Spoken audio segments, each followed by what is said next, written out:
In a far-off swamp forest, a sudden burst of light washed over the trees, briefly turning the dark woods bright. As the glow faded, it settled on a fallen log, where a tiny blob slowly stirred. The small slime, sporting a single eyeball, wiggled in place and looked around nervously, trying to figure out where it was. From what he could piece together, the last thing he remembered was lying in bed the night before, scrolling through his phone and reading manga. He must have fallen asleep without noticing, because the next thing he knew, he had somehow died and ended up in another world. Strangely, that didn't bother him much. He'd read enough stories like this, that the situation felt oddly familiar, almost expected. What mattered now was checking his surroundings, and figuring out how to stay alive. He tried calling out, hoping someone else might be nearby. But when countless red eyes flickered to life deeper in the forest, he quickly decided silence was the smarter option. Bugs crawled everywhere, and thick miasma hung in the air. Yet for some reason, the place felt oddly comfortable to him. Snapping himself out of that thought, he realized this wasn't the time to relax. He needed to understand exactly what he had reincarnated into.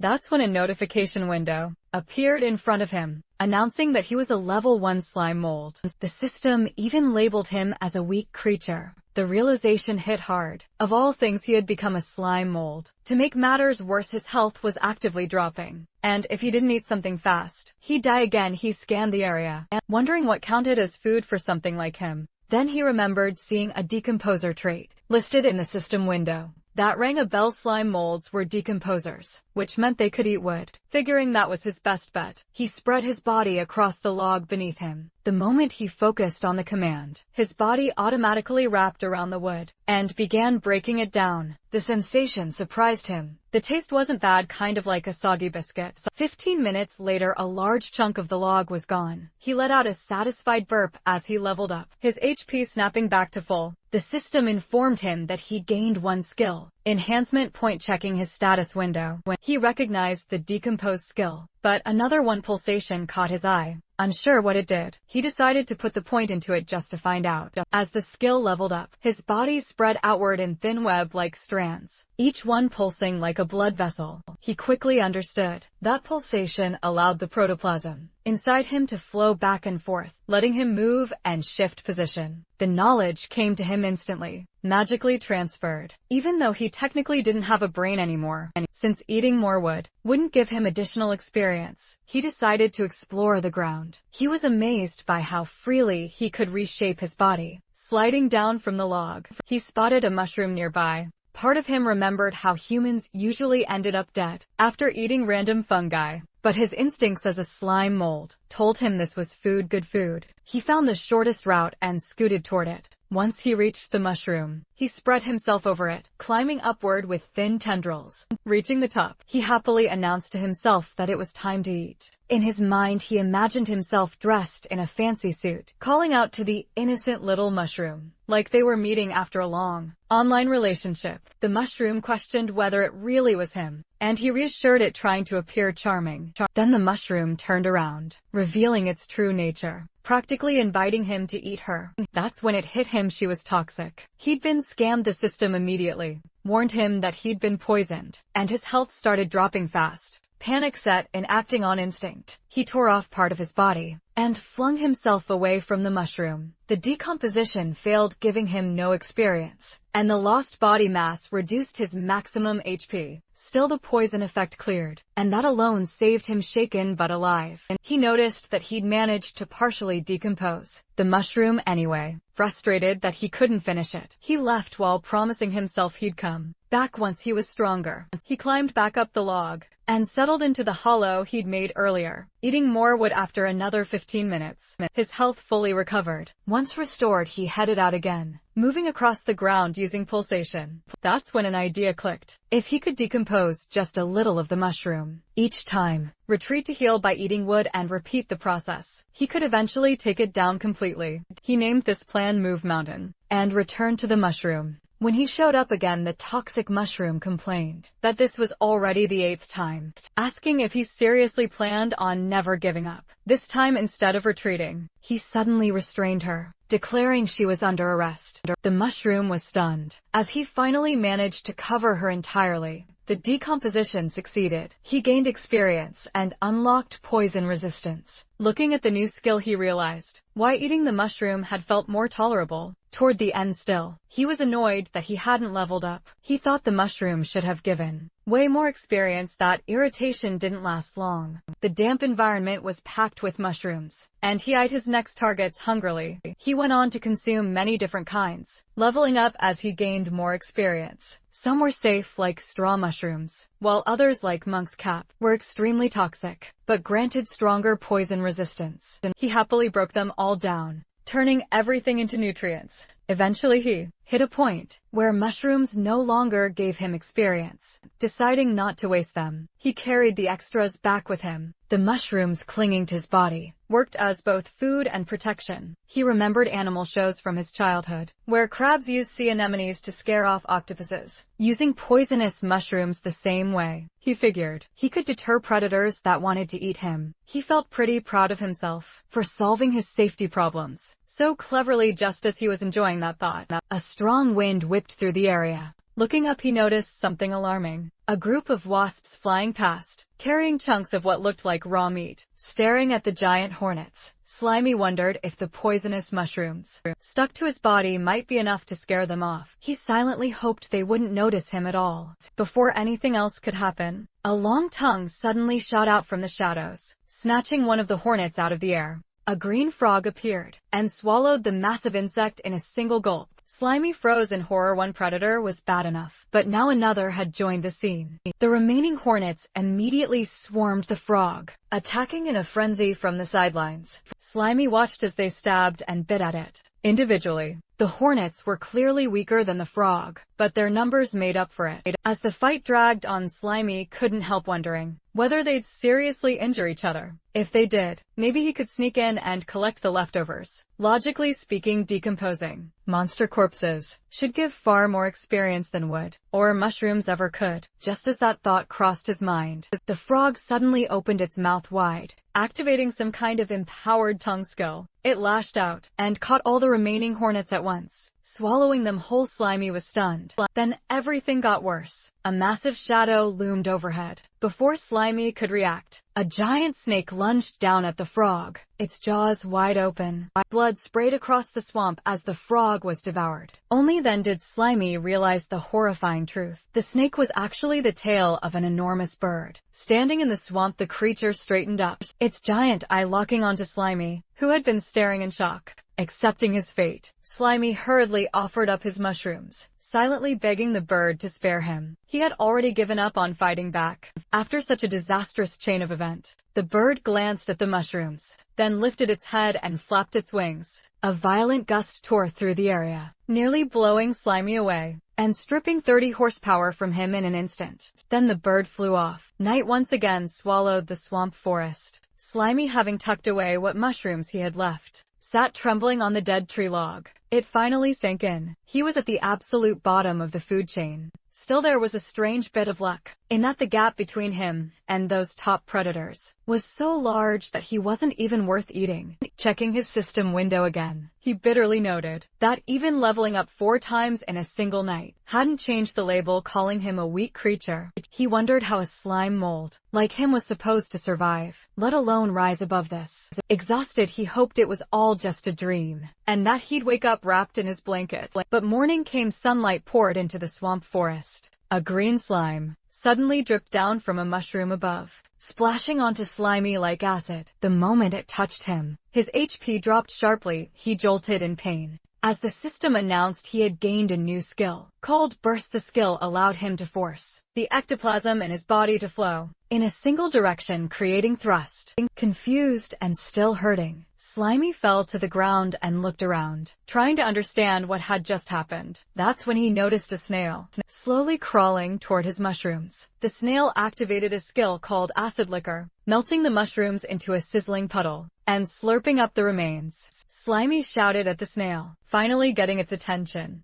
It was one thing to steal his mushrooms, but dripping acid on his face and almost melting him crossed the line. The snail didn't seem to care. It kept eating and let out a small pitiful whimper. Slimy snapped that playing the victim wasn't going to help. Still, as the snail lingered nearby whimpering, Slimy hesitated. They were both low-level monsters, just trying to survive in a harsh world. Seeing how miserable it looked, he wondered if he was being too harsh. With a sigh, he decided to let it go, telling the snail he wouldn't make things difficult. There were plenty of mushrooms around anyway. The snail made a happy sound and went back to eating. Watching this, Slimy was reminded of those manga scenes, where friendships were born from conflict. He started daydreaming about teaming up with the snail, growing stronger together, and increasing their chances of survival. In his imagination, they'd go on adventures powered by friendship, eventually defeating some great demon king. Companions, he thought, were essential to surviving and growing stronger in this world. Moved by the idea, he crawled closer and suggested they team up. Since they were both low-level monsters, he promised to watch each other's backs and make sure the snail always had mushrooms to eat. The snail looked at him happily.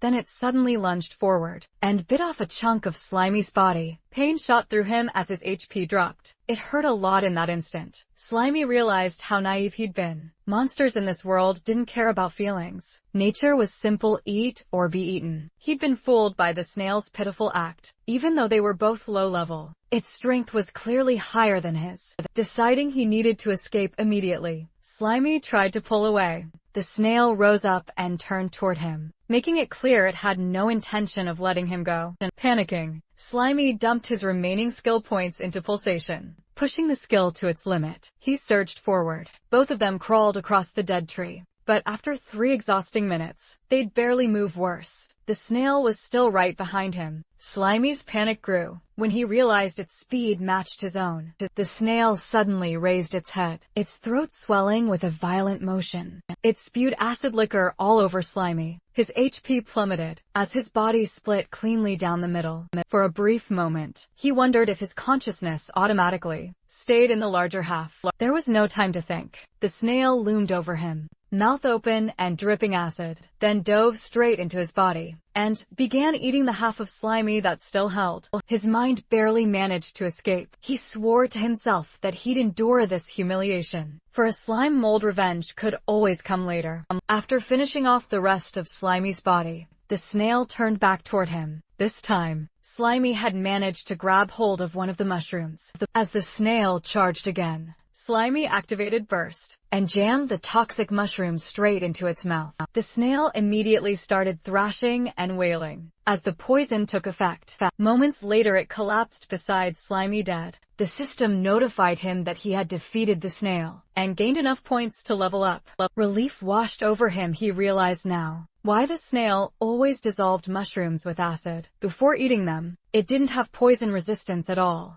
No matter how messy it had been, he had successfully defeated the first monster he'd faced. In this world, poking at the snail's corpse, Slimy wondered what kind of rewards he'd get from decomposing it. Crawling onto the body, he immediately noticed how sticky and gross the meat was. He tried to ignore the feeling, reminding himself that meat was meat. He even joked to himself about treating it like fancy French cuisine as he began decomposing it. The moment he did, an unbearable taste flooded his senses. It was absolutely vile, salty and sour at the same time. Like thick mucus, a system window popped up, informing him that the decomposition had been terminated, and that no experience points were gained. Still, he couldn't bring himself to throw it away. After all, this was a victory he'd earned by risking his life. Slimy reminded himself that if he wanted to survive, he had to get strong fast, and that meant he couldn't afford to be a picky eater. Gritting through it figuratively, holding his nose, even though he didn't actually have one, he forced himself to swallow the revolting meal. The forest echoed with wet, miserable retching sounds as his body spasmed and glitched like a broken mass of slime. He kept going anyway, shoving down the snail meat, along with a few nearby mushrooms. When he finally finished, the system announced that decomposition was complete. He gained enough experience to level up from 6 to 7, and his body regenerated. Despite what the system claimed, he felt awful. He collapsed into a melted puddle beside the empty red shell, somehow feeling worse than before he'd eaten. Pulling up his status screen, he noted that he had 1.4 skill points available. His skills now read Decomposition Level 6, Pulsation Level 3, Poison Resistance Level 3, and Burst Level 1. He thought about what those actually meant. In real life, decomposition was basically just eating. Pulsation felt like running away. Poison resistance translated to getting beaten up and not dying. Burst also running away just faster. Accepting his situation, he told himself that complaining was pointless. For a slime mold in his mind, he pictured powerful forest predators, like giant hornets as massive, muscular monsters with stats as low as his. He knew provoking them would be suicide, even if he somehow had attack skills. Survival came first with that in mind. He dumped his points into pulsation again.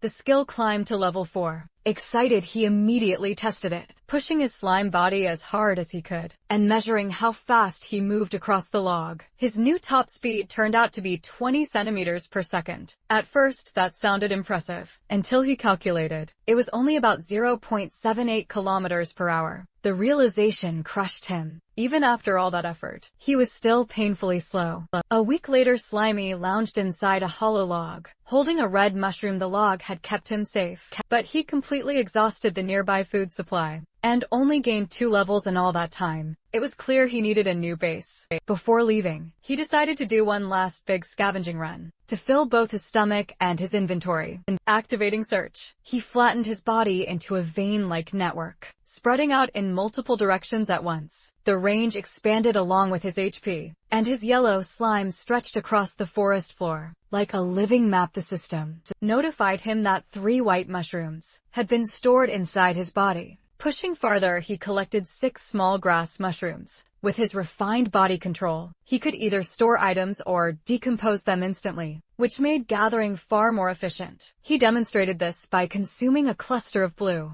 mushrooms on the spot. He kept foraging and broke down a large blue mushroom. The system confirmed the decomposition, rewarding him with experience and raising his poison resistance to level 4. As he continued spreading his search network, one of his tendrils hit something hard and red. The system immediately warned that the target couldn't be decomposed. Before he could react, a sharp pain shot through him, costing him 9 horsepower. He pulled back instinctively, annoyed as he realized he'd run into that guy again. The attacker sprayed green, corrosive liquid using acid liquor. Slimy was grazed, losing another 7 horsepower, but he was relieved that his improved speed let him dodge most of the attack. This was another acid snail, but this one was noticeably faster. He wondered if individuals of the same species could really vary this much in strength. Moving evasively, he felt confident the snail wouldn't land another hit. That confidence shattered when the snail suddenly unleashed a brutal, close-range attack, splattering his body and dealing a massive 33 points of damage. The snail paused, seemingly thinking it was over. That pause was exactly what Slimy needed. He'd taken the hit on purpose, to get close using Burst. He jammed a poisonous, purple mushroom straight into the snail's mouth. In his mind, he mocked how easy it was to beat monsters once their weakness was known, chalking it up to the clear intelligence gap between them. The plan worked instantly. The acid snail convulsed as poison tore through its body. Slimy consumed the defeated enemy once again, forcing himself through the disgusting taste. The system rewarded him by boosting him from level 9 to 10. He sat there afterward in a melted heap, feeling miserable from the meal, but he couldn't deny it. The massive experience gained from monster meat made it worth it. Once he recovered, he left the red shell behind and continued moving through the grassy forest. As he traveled, he heard rustling ahead in the tall grass. Assuming it was just another weak snail, he arrogantly called out, ordering whatever was hiding to come out. What emerged instead made him freeze. It wasn't a snail at all, but a huge, horrifying centipede with blade-like legs. The towering insect cast a terrifying shadow over him, twitching its sharp blue limbs in a steady, threatening rhythm. Panicking, Slimy scrambled behind a rock, trembling as he realized he'd made a serious mistake. The centipede lunged desperate. Slimy tried his usual trick. He held up a poisonous mushroom and yelled for the monster to stay back. The attempt failed instantly. The centipede's mandibles sliced the mushroom clean in half before it could even be eaten. Slimy stared in disbelief as the pieces fell uselessly to the ground. The centipede followed up with a skill called Myriad Blade Strangle, wrapping its long body around him and squeezing. It buried its head into a slime, trying to bite and tear him apart. Then something unexpected happened. The centipede struggled no matter how it attacked. It couldn't deal any damage. That's when Slimy realized the truth. His liquid body was immune to blades and constriction. In an instant, predator and prey swapped roles. Slimy engulfed the trapped centipede, happily accepting the delivered experience points. As he consumed it, riding that momentum, he continued hunting. He spotted a large green beetle resting on a rock. He tried to attack a flying hornet, but could only watch it hover out of reach, annoyed that he was still too short. When he noticed a cockroach, he recoiled in pure disgust and decided to let it go, simply because he didn't want to eat it. Sometime later, Slimy traveled through the forest in high spirits, humming to himself with a red mushroom held in his body. Opening his status window, he admired his progress. He was now a level 13 slime mold with 157 horsepower. Pulsation had climbed to level 8, and poison resistance to level 5. Leaning back against a patch of moss, he felt genuinely satisfied with how fast he was leveling now that he'd started eating meat. His confidence returned as he pictured his place in the food chain, above insects but still below frogs, lizards, and the terror bird. That was fine for now. It was time to aim higher. He set his sights on giant frog legs, imagining himself growing unstoppable, standing atop piles of insect corpses, and ruling this new world someday. With that dream in mind, he arrived at the edge of a murky pond. Deep in the swamp forest, he studied the water, wondering what valuable resources might be hiding below, and whether he could safely explore it. Deciding the only way to find out was to try, he slowly dipped a yellow tendril into the water. The reaction was instant and agonizing. The moment his tendril touched the water, Slimy felt his body swell like a balloon. Panic hit hard as pressure built from the inside, making him feel like he was seconds away from bursting. Through raw sensation rather than thought, he understood what was happening. As a single-celled organism, fresh water was rushing straight into him. Through osmotic pressure, if he submerged himself, he'd swell until he popped, just like a red blood cell in pure water. He yanked his limb back as fast as he could, relieved to still be intact, but forced to abandon any ideas about underwater exploration. Before he could recover, bubbles started rising from the pond. A massive, dark green shape slowly pushed its way to the surface. As it emerged fully, Slimy stared in confusion before realizing what it was. A crab. The creature stood there blankly, foam bubbling from its mouth. Confusion quickly gave way to hunger, as Slimy imagined a plate of steamed crab legs. After non-stop bug meals, this finally felt like real food. Trying to be clever, he called out from the shore in a friendly tone, pretending he just wanted to make friends. The crab ignored him completely, and climbed onto a steep rock, jutting out of the water, sitting there, and blowing bubbles like nothing else existed. Slimy quickly got the message it wasn't coming to him. Risking his life in the pond wasn't worth it. Instead, he started planning to dissolve poisonous mushrooms, and dump the toxins into the water to kill the crab. From a safe distance, that plan died instantly. The giant swamp crab activated a skill called Bubble Barrage, firing a high-pressure stream of water straight at him. The blast slammed into Slimy with terrifying force, knocking him backward and ripping 25 horsepower away. He was stunned that something as simple as water could hurt that badly. The crab fired again. Slimy scrambled to dodge, but still took another 10 damage. As he barely escaped, he slid behind a thick tree root just in time, using it as a shield against the incoming water blast. His body trembled as he realized the truth. This thing was on a completely different level from the insects he'd been farming. Running now would only paint a bigger target on him, so he stayed hidden and waited, hoping the crab would lose interest. Then he heard a massive splash. Peeking out carefully, he wondered if the crab had finally given up. Instead, his blood ran cold as he saw the giant swamp crab climb out of the pond and onto land. Its claws snapped aggressively as it activated Dash, scuttling sideways with horrifying speed. Slimy watched in disbelief as the predator charged straight toward his hiding spot. Realizing the crab fully intended to eat him, he panicked and scrambled up the tree trunk, clinging tightly to the bark. He glanced down and felt a brief wave of relief. At least up here the water attacks wouldn't hit him. That relief vanished instantly. A chittering sound echoed above. Slimy looked up and saw a large, pale spider with glowing red eyes, crawling down toward him unbothered at first. He waved a tentacle dismissively, telling it to move along, since he was busy dealing with the crab. In his arrogance, he even warned the spider not to be rude, bragging that he'd eaten plenty of bugs just like it. The spider didn't retreat. It hissed, red eyes burning brighter, and suddenly struck with a ragged slash. Its front leg moved like a blade, slicing through Slimy's body at blinding speed. A massive chunk of slime was severed, dealing 30 damage, and the spider calmly caught and ate it. Slimy was stunned. He'd thought he was immune to blade attacks. A status window appeared revealing the truth. The spider was a level 16 monster with swordsmanship. Level 8 before he could even process that. Another blast of high-pressure water slammed into the tree trunk, inches from him. The splash alone dealt another 17 damage. Trapped between the blade-wielding spider above and the water-blasting crab below, Slimy felt despair close in. Staring up at the spider blocking his escape, he cursed his luck as tears welled up in his single eye. He was stuck again below. The crab fired another bubble barrage straight up the tree. Slimy dodged at the last possible second. The water beam missed him and slammed straight into the spider's face. The impact knocked the spider clean off the tree.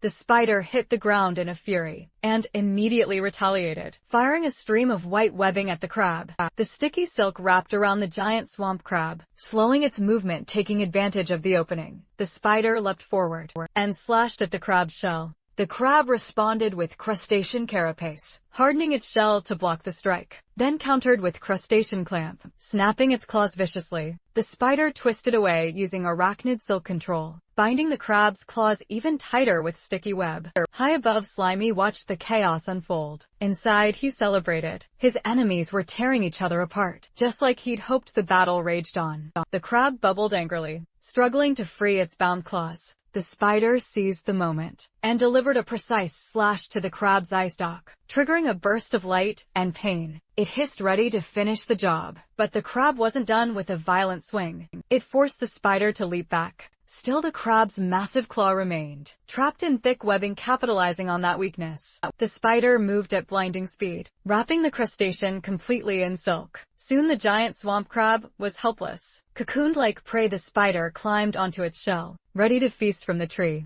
Slimy stared in disbelief. The smelly crab was tied up, like something from a grocery store, and the smaller spider had completely flipped the fight. The spider loomed over the crab's face. The crab stared back, foam bubbling from its mouth. The bubbles gathered rapidly, glowing with intense pressure. Then everything exploded. A massive blade of compressed water erupted from the crab's mouth. With a deafening roar, water cutters spiraled outward, shredding the silk cocoon. Instantly, the spider was caught midair and sliced apart. In an instant, its body torn into pieces. The desperate counterattack sent water blades flying in all directions. One sliced into the tree trunk, missing Slimy by inches. He shuddered, realizing the crab's survival instincts had triggered a terrifying hidden power below. The giant swamp crab collapsed, completely drained. It spat out one last weak stream of water before going still. The battlefield fell silent. The spider lay in pieces and the crab lay motionless, wrapped in torn webbing. Slimy waited behind the tree roots until he was sure the attacks had stopped. When the danger finally passed, he emerged cautiously, approaching the immobilized crab. He mocked it for wasting all its energy, firing wildly and ending up in such a pathetic state. Still, he faced a problem. The creature was tough, suffocating. It was risky, and its clamped mouth meant he couldn't shove mushrooms inside. He needed to act fast before it recovered. Scanning the area, his gaze landed on a large, heavy rock. Spreading his body over it, he tried to store it using slime space. A system error flashed: insufficient space. He realized his storage capacity depended on his HP, which was still too low after the fight. Making a hard choice, he vomited up his entire mushroom collection to free inventory space. With nothing left stored, he successfully absorbed the massive rock. His yellow body bulged under the weight, slamming into the ground with a heavy thud. Complaining internally about how heavy it was, he dragged himself forward and slowly climbed the tree, reaching a position directly above the trapped crab. He looked down and calmly declared that he had come to take its life, letting gravity do the work. Slimy released his grip. He dropped like a stone. The giant swamp crab looked up in terror as a massive yellow mass fell from the sky, In a final desperate move, it fired one last high-pressure stream of water upward. The water jet struck the falling slime and rock, but the momentum was unstoppable. Slimy grit through the pain, refusing to back down. He was going to crush his enemy no matter what it took. Below him, the crab raced as a massive shadow swallowed it whole. Then came the impact with a deafening crash. The rock-filled slime mold slammed straight into the crab's shell, sending out a violent shockwave. When the dust finally settled, Slimy was perched on top of a completely crushed shell. The system confirmed the kill and rewarded him with enough experience to reach level 14 along with half a skill point. Relief and joy hit him all at once. Still alive, still standing, he burst into wild laughter, celebrating the fact that he was the last one left alive, not wasting a second. He settled onto his fresh kill and happily declared it was time to eat. Perched on the overturned shell like a chef, Slimy carefully arranged the crab's organs and roe inside it, turning the shell into a makeshift soup bowl.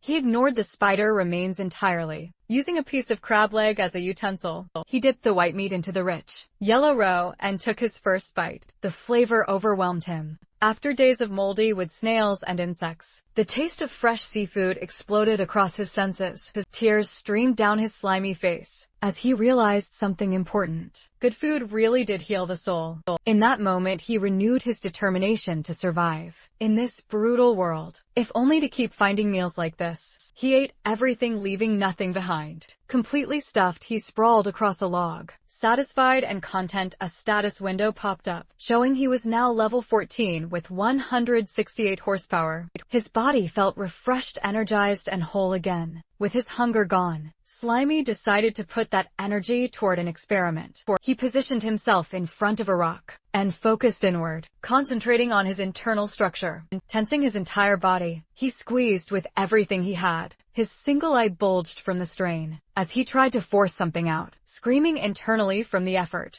Panting, he glared at the rock, demanding the power to come out. His thoughts drifted back to the crab's bubble barrage. Skills could be learned through practice, right? The crab compressed water to fire it, so why couldn't a slime mold do the same? Fired up, he squeezed his internal fluids again, chanting for the attack to appear. He tried copying the crab's technique, but only a few weak squirts shot out of his backside, in completely the wrong direction. He tried again, aiming forward, this time straining noisily. The yellow liquid just dribbled out uselessly. Exhausted, he collapsed into a puddle, complaining that he couldn't control either the direction or the force. For a moment, he felt defeated. Then the frustration hardened into resolve. Refusing to give up, he tensed every part of his body, compressing his internal fluids to their absolute limit. Suddenly, a high-speed jet of yellow fluid blasted out with tremendous force. His burst skill activated automatically. The projectile slammed into the crab shell, punching a clean hole straight through it. A system message appeared,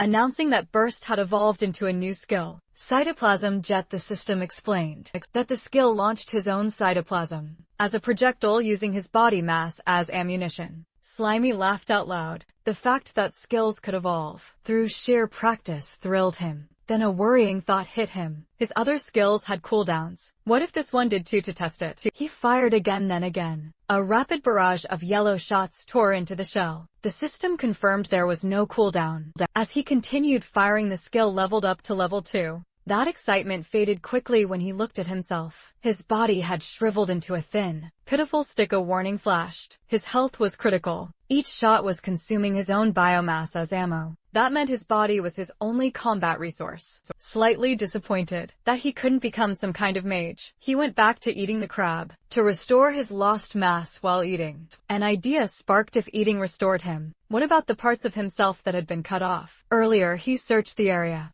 and found a large chunk of yellow slime lying in the grass. It looked way bigger than he expected. He wondered if he'd really lost that much when the spider sliced him. Curious, he pressed the separated piece against his main body and activated reclamation. As it was absorbed, flashes of memory flooded in. He saw the fight with the spider. He saw the rock falling, but the perspective was wrong. It wasn't his own. That's when he realized it. The severed piece had experienced things independently. Something clicked, separated parts of his body, even without true consciousness, could still decompose things on their own. By reabsorbing them later, he could collect both the health and experience. They gained delighted. Slimy hummed, happily convinced he just discovered a system exploit. He imagined sending fragments of himself in all directions, turning one mouth into many, and skyrocketing his leveling speed. He tested the idea immediately using division. A small chunk split off, costing him 10 horsepower. Both the main body and the fragment looked weak. That's when he noticed the limitation. If his HP dropped below 30, he entered a dangerous starvation state. With a max HP of 198, he reasoned that as long as he had enough food, he could make plenty of clones safely.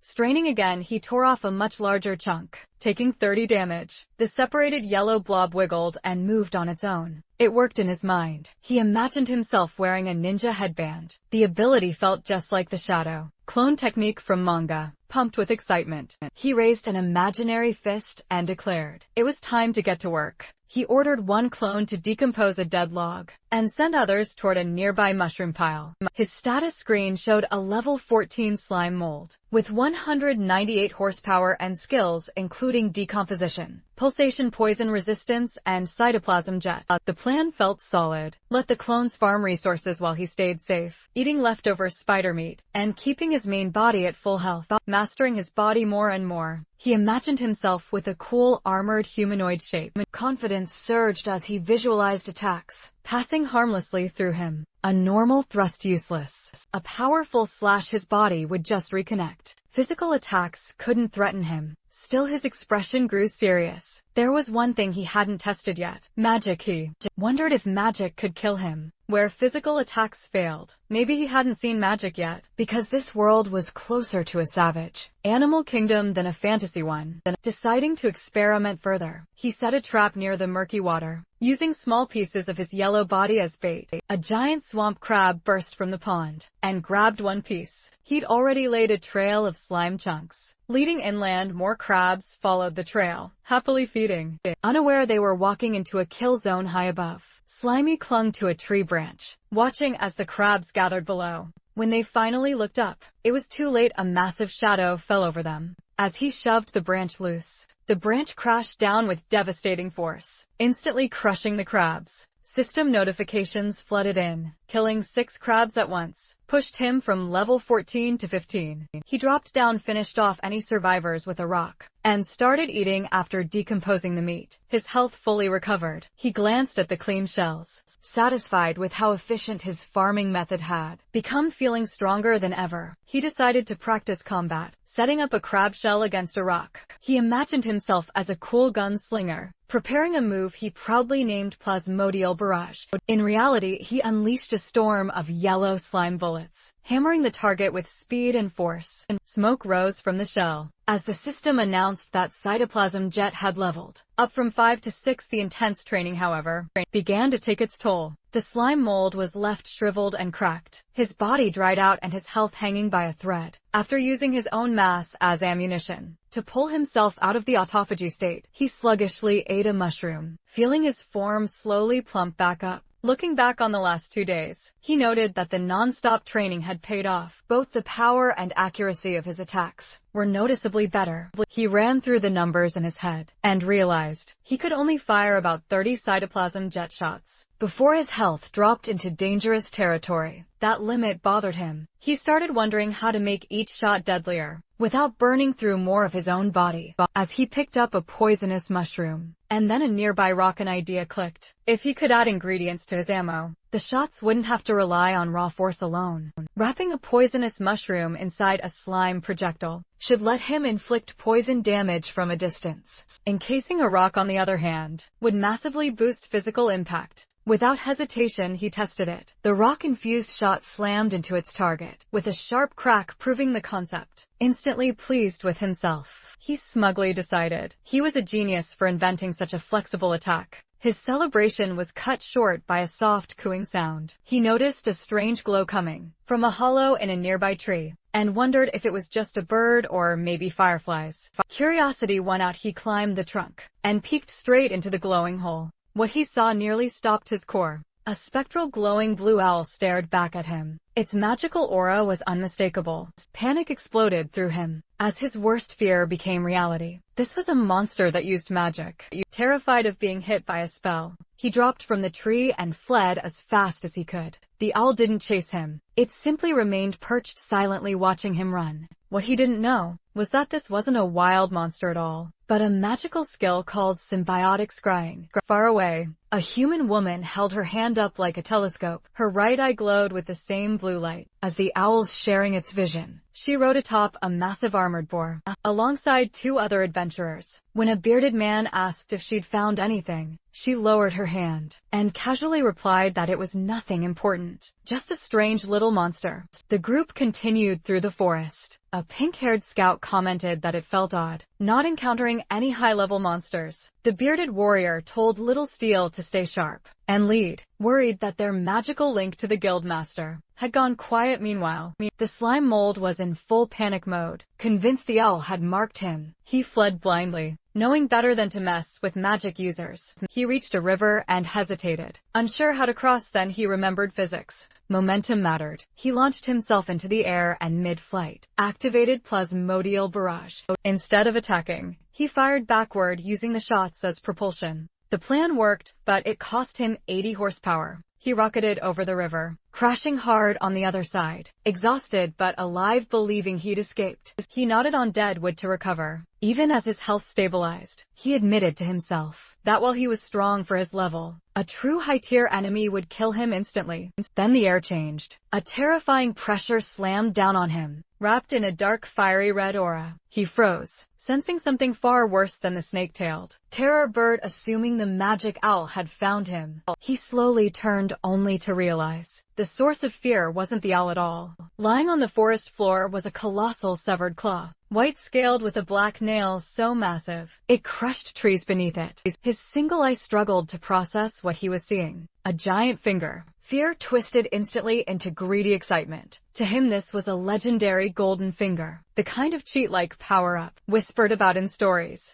If he absorbed it, he was sure it would grant immense power, maybe even a massive evolution. Laughing wildly at his luck, he spread his body over the scales and activated dissolution, wrapping slime tendrils around the limb. Almost immediately, pain ripped through him. The object resisted digestion fiercely. A system alert flashed. Decomposition failed. His skill was too low, or the level gap was simply too large. The limbs and vulnerability activated, its overwhelming power repelling his cells. Instead of gaining experience, he started taking damage in wave. Realizing he was killing himself, he activated autonomy and severed the connection. A chunk of his body tore away as he recoiled. Staring at the finger again, he felt nothing but regret. As tiny +1 experience messages floated up mockingly, he cursed himself for not upgrading decomposition sooner. The treasure was right there, yet completely unusable. He couldn't digest it, and his inventory was far too small to store it. Reluctantly, he decided to leave it behind. Grind levels, max out his skill, and come back later.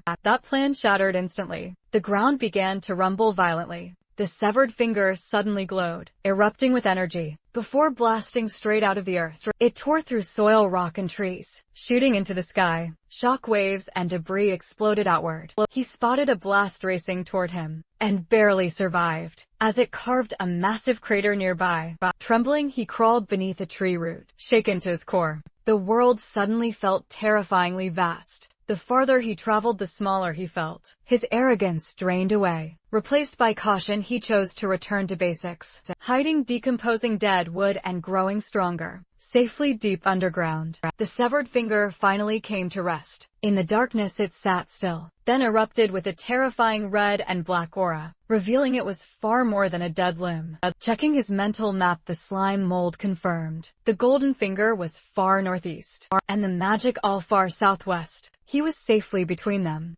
Deep in dense forest, he chose a thick tree, and decided to set up a temporary base. Using dissolution, he melted into the trunk, planning a narrow entrance to block large monsters, while hollowing out a spacious interior. Imagining himself in a hard hat, he eagerly excavated layer by layer. For light, he planted a glowing mushroom that emitted faint poison. With its blue shine exhausted but satisfied, he collapsed onto a moss bed he gathered. A stone table sat nearby, the entrance plugged with poison mushrooms, a decoy tunnel below, and a hidden passage leading to his true chamber. It was clever, safe, and his relaxing. At last he lay back, chewing on a twig like a cigar, enjoying the feeling of security. Then a loud rhythmic buzzing vibrated through the wood. Annoyed, he poked his head out and shouted at the noise, only to see a massive swarm of wasps filling the canopy. Instead of fear, his eye narrowed with calculation. An idea formed. He fired a cytoplasm jet and smashed a wasp out of the air.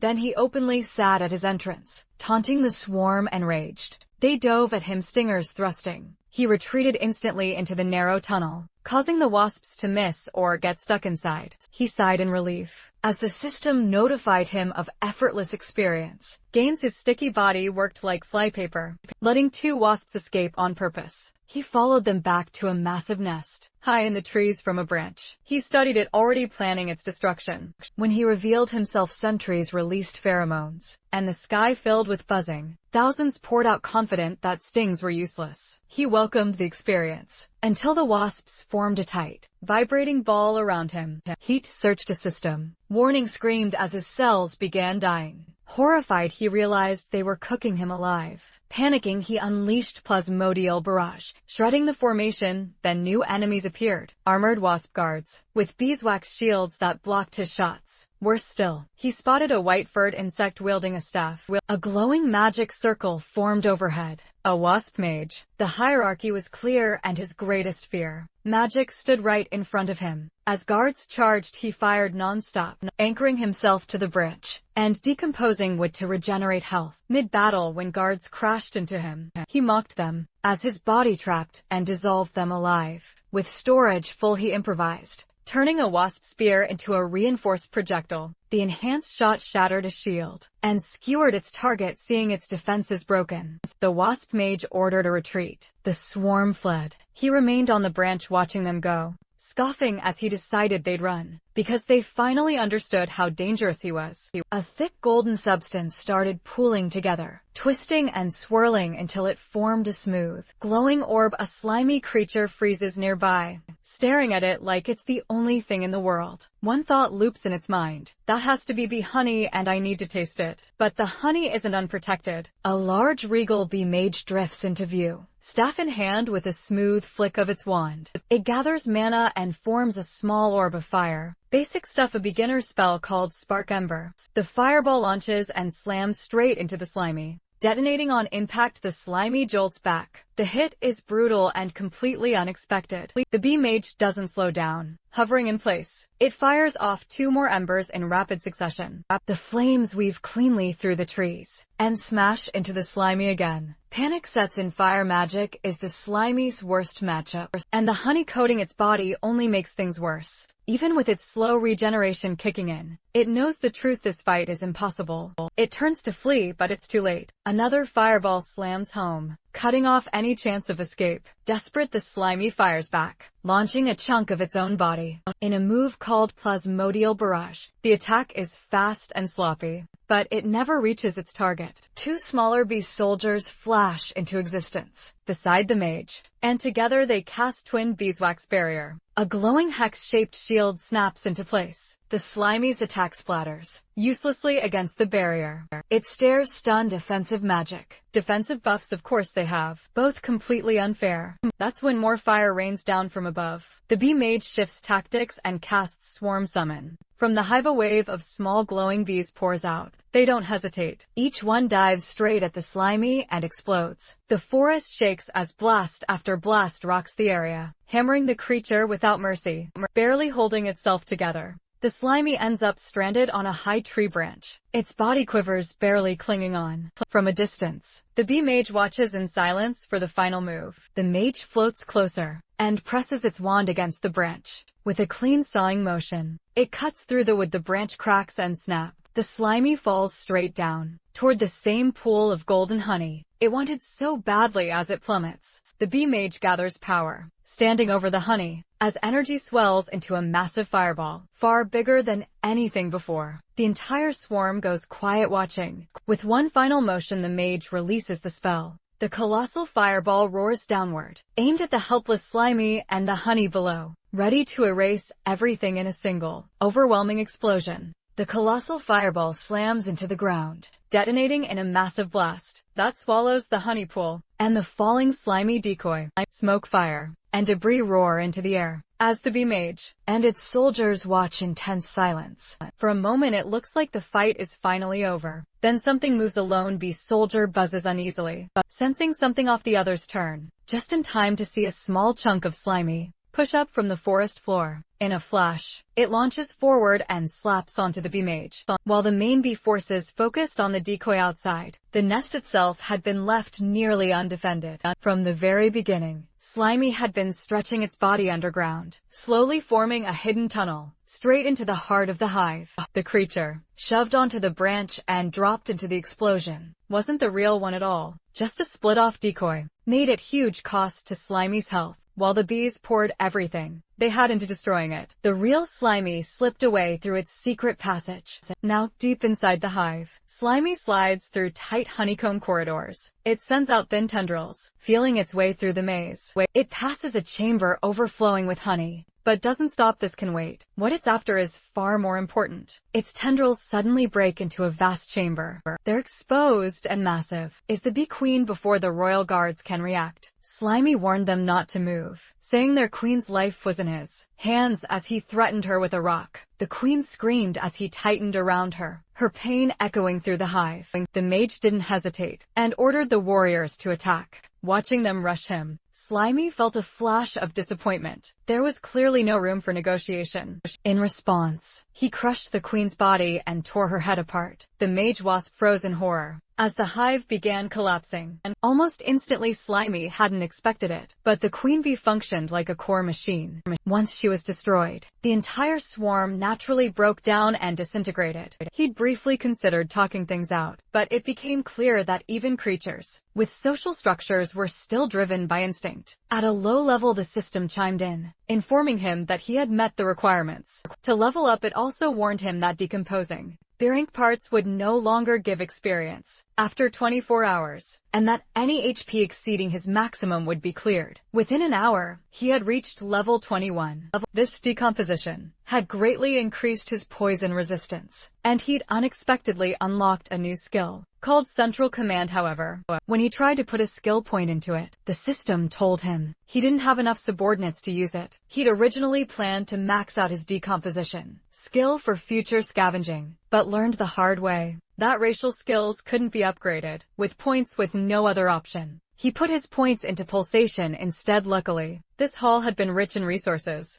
As his HP increased, the slime mold space inside his body expanded too, and the honey he'd collected felt like pure treasure. Still, when he looked back at the ruined hive, he couldn't shake the strange mix of emotions stirring inside him, despite not even having a heart anymore. Ever since he'd turned the tables on the snail, he'd officially stepped onto the path of predation. Yet something felt off. His thoughts drifted to the crab's child, imagining the little one waiting, and wondering why his father hadn't come back to play. Like he promised, he pictured the crab telling his wife he'd be late because of work, asking her to explain it to their child. The mother would reassure the baby, saying his dad was working hard and just needed time. But as hours passed, even she would start to worry. It had gotten so late, and there hadn't even been a call. She might have wondered if he'd passed out drunk somewhere. Eventually, she'd decide to go look for him, bringing the baby along on the road. The baby crab would be singing his favorite anime song, until his mother told him to quiet down. so he wouldn't disturb anyone.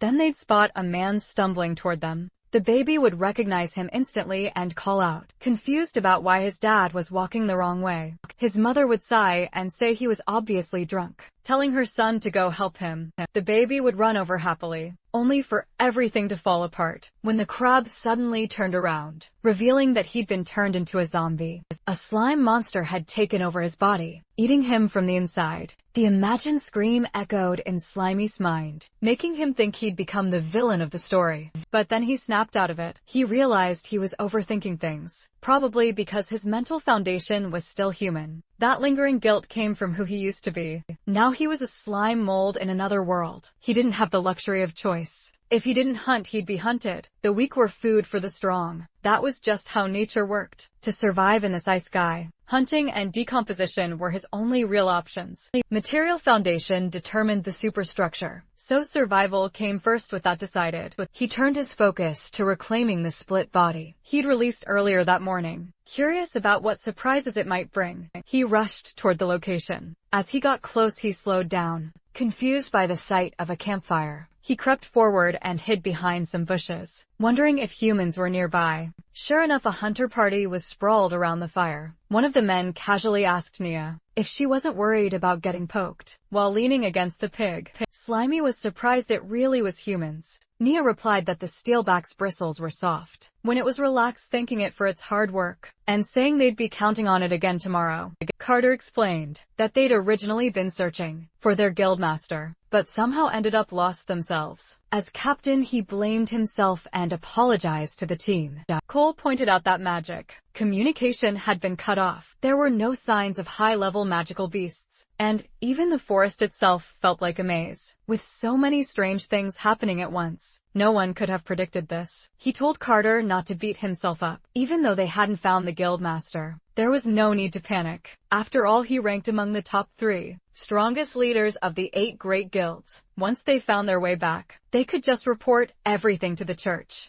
Carter agreed that the guildmaster's strength was unquestionable, but reminded them that he'd been missing for 2 whole years. Rumors had spread that the church was suspicious of him, especially since he disappeared shortly after accepting a mission personally assigned by the Pope. 10 years ago, Guildmaster Goon founded the 100-style guild. Unlike other guilds with strict requirements, his guild accepted anyone regardless of race, profession, or level, as long as they followed its principles. No deception, no abuse, no evil. Every reward Goon earned from monster subjugation was distributed fairly, helping all members grow. Because of that, the 100-style guild became famous for its generosity and unity, quickly rising to become one of the 8 great guild. But that rapid growth also drew suspicion from the church. 2 years ago, Goon left for the swamp forest on a mission, and never returned without his protection. His members were poached or drifted away, and the once glorious guild fell into a fragile state. Goon had seen potential in Carter, which was why Carter formed this squad to search for news about him. In the end, only Nia and Cole answered his call, and he was genuinely grateful to them. Nia told him not to worry, saying that without Goon and the 100-style guild, someone with a niche profession like hers might never have become an adventurer at all. Cole laughed and said that, with her ability to control intermediate magical beasts, plenty of guilds would fight to recruit her. Even if something had happened to Goon, she wouldn't need to worry about finding a new place to belong. Nia snapped at him to shut his mouth and go to sleep, while Cole quickly told her to just pretend he hadn't said anything. As the group settled down, Slimy tried to eavesdrop, but from where he was hiding, everything sounded muffled and unclear. Gathering information from humans felt important if he wanted to understand this world properly, so he decided to take a risk. He stretched out a thin part of his body, using it like an antenna, slowly sending it toward the hunters to listen in. He barely had time to process what was happening when Cole suddenly sensed something wrong, and instantly stabbed the extended slime with an ice spike. The system immediately warned Slimy that frost was super effective against him, reducing his speed by 90. Panic hit him hard. Cole calmly told the others not to worry, saying he'd already dealt with it, but the rest of the party was alert, now scanning the area. They soon spotted the slime impaled on the ice spike. The steelback boar walked over, sniffed it, and then casually bit the slime off the ice. Before Slimy could react, the boar started slurping him up like a noodle, dragging him toward its mouth. Slimy was sure this was about to be an instant game over, until Nia shouted for the steelback to stop. She said they shouldn't kill things indiscriminately. It was just a small, passing monster and clearly not a threat, so there was no reason to eat it. Reluctantly, the steelback spat Slimy out, and he landed right in Nia's hand. As she held him, she frowned slightly, saying he felt familiar, like she'd seen him somewhere before. Half curious, half serious, she asked if he wanted to form a monster contract with her too. Slimy, she looked like a literal angel. The idea of finally experiencing those classic ice-sky bonds made him instantly agree in his heart. Before anything could happen, Carter cut in and told her to stop fooling around. They still needed to find their way out of the forest tomorrow, and now wasn't the time to be collecting monsters, he added. That wasting mana on a low-level slime was pointless. That comment hit Slimy harder than the ice spike. Nia shrugged and let him go.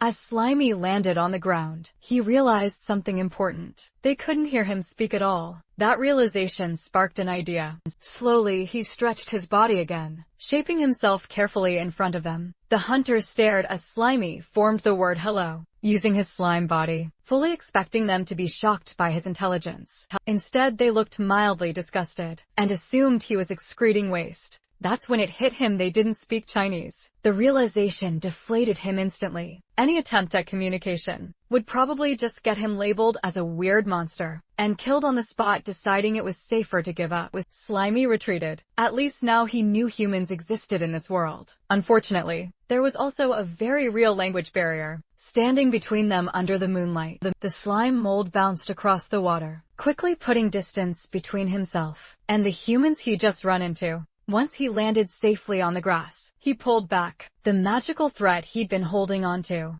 magical surveillance, was still his biggest weakness, and the last thing he wanted was to run into that spectral owl again. To distract himself, he decided to test out a new skill he'd picked up during the wasp fight. When he activated Nucleus Command, a digital grid spread out around him, scanning the area. His senses sharpened, instantly turning into something like a living radar. Soft beeps echoed in his awareness as the blue grid expanded through the trees, mapping the dark forest around him. He settled onto a rock and waited. The scan locked onto something familiar. He felt it immediately, one of his split bodies. That's when it clicked. Nucleus Command wasn't just scanning the environment, it was tracking pieces of himself. He shot through the forest, following the signal as it grew stronger. Soon it led him to a fallen log, where a huge glowing yellow mass pulsed softly. He froze in shock. His clone had grown massive on its own. For a moment, he wondered just how much it had decomposed. While he was gone, without hesitation, he activated Reclamation and merged back with the oversized clone, pulling in all its nutrients. The system instantly announced a massive boost in experience and HP. Energized, he leapt away, chasing the next signal and continuing his harvest. Another clone was found and absorbed, pushing his poison resistance up to level 8. With the combined experience, he leveled up again, reaching level 22. Landing back on the grass, he felt eager to keep going. He activated Nucleus Command once more, but this time the signal was weak, barely beeping. Confused, he scanned the area frantically, trying to figure out what happened. Then he noticed movement near a patch of mushrooms. His focus snapped into place, just in time to see the problem. An acid snail was chewing on his clone. Furious, he shouted at the creature and fired a jet of cytoplasm straight at it. The blast knocked the snail away, leaving the clone shaking where it lay. For a split second, he treated it like a bullied kid, mentally promising to protect it this time. He moved in to reclaim what was left. Then everything went wrong. A fast red blur slammed down from above, smashing the mushrooms apart. A long sticky tongue shot out and scooped up the clone, right in front of him before he could react. A fat green frog swallowed it whole and let out a satisfied croak. The slime mold stared in disbelief as the frog burped. Just like that, his experience was gone. Shock turned into pure rage. Staring the frog down, he silently swore the disgusting thing would pay for stealing his clone. He fired a plasmodial barrage, launching a hardened projectile straight at it. The frog noticed too late. The shot slammed into its face and sent it tumbling backward. Seeing it fall, the slime mold scoffed, thinking he'd gotten strong enough to take on even bigger threats now. But that confidence didn't last long. To his disbelief, the frog wasn't finished. It opened its mouth and casually caught the projectile, completely unharmed before he could fire again. The frog leapt high into the air and splashed into the river, disappearing beneath the surface. The slime mold rushed to the edge of the rock, shouting that it couldn't escape. The frog's head popped back up, croaking mockingly from the safety of the water. Refusing to let it go, he fired a volley into the river. Every shot splashed uselessly across the surface. Losing momentum, instantly frustrated, he stopped. It finally hit him. He couldn't touch it while it stayed underwater. Suddenly the frog burst out of the river. Watching closely, the slime mold assumed it needed air, and confidently declared that weakness meant it was dead, but he was wrong. But the frog pushed off the water itself, releasing power, and launching towards shore like a living missile, its mouth wide open. He barely dodged as it crashed into the rock where he'd been standing. While the frog recovered, he fired a stone, hardened barrage that struck its eye with perfect accuracy. As soon as the hit landed, he retreated up a tree perched on a branch. He realized what had happened. The frog had baited him toward the water. After so many easy wins, he'd gotten careless. He reminded himself that a hunter could turn into prey in an instant. Below, the frog clutched its bleeding eye. Furious, it glared up and croaked angrily, then ignored the pain and leapt straight for the tree. Panic hit when the slime mold realized he was out of stone ammo. He fired liquid slime shots instead. It didn't help. The frog opened its mouth and caught every projectile. Swallowing them midair, the slime mold froze in horror as he realized his attacks were literally feeding it. Even injured, the frog climbed the tree, closing in fast. By the time he understood the danger, it was too late. The frog's tongue shot out and wrapped tightly around him. A brutal tug of war followed, the slime mold clinging to a branch, while the heavy frog yanked downward. The strain became unbearable. The branch cracked, then snapped. As he fell, clutching the broken wood in terror, he saw the frog waiting below with its mouth wide open. In that split second, he used reverse momentum, wrapping himself around the broken branch. He angled the sharp end downward and thrust it forward, screaming for it to eat this. Instead, the jagged wood pierced straight through the frog's mouth and into its brain. The impact sent the frog crashing back, blood spraying as the slime mold remained safe above.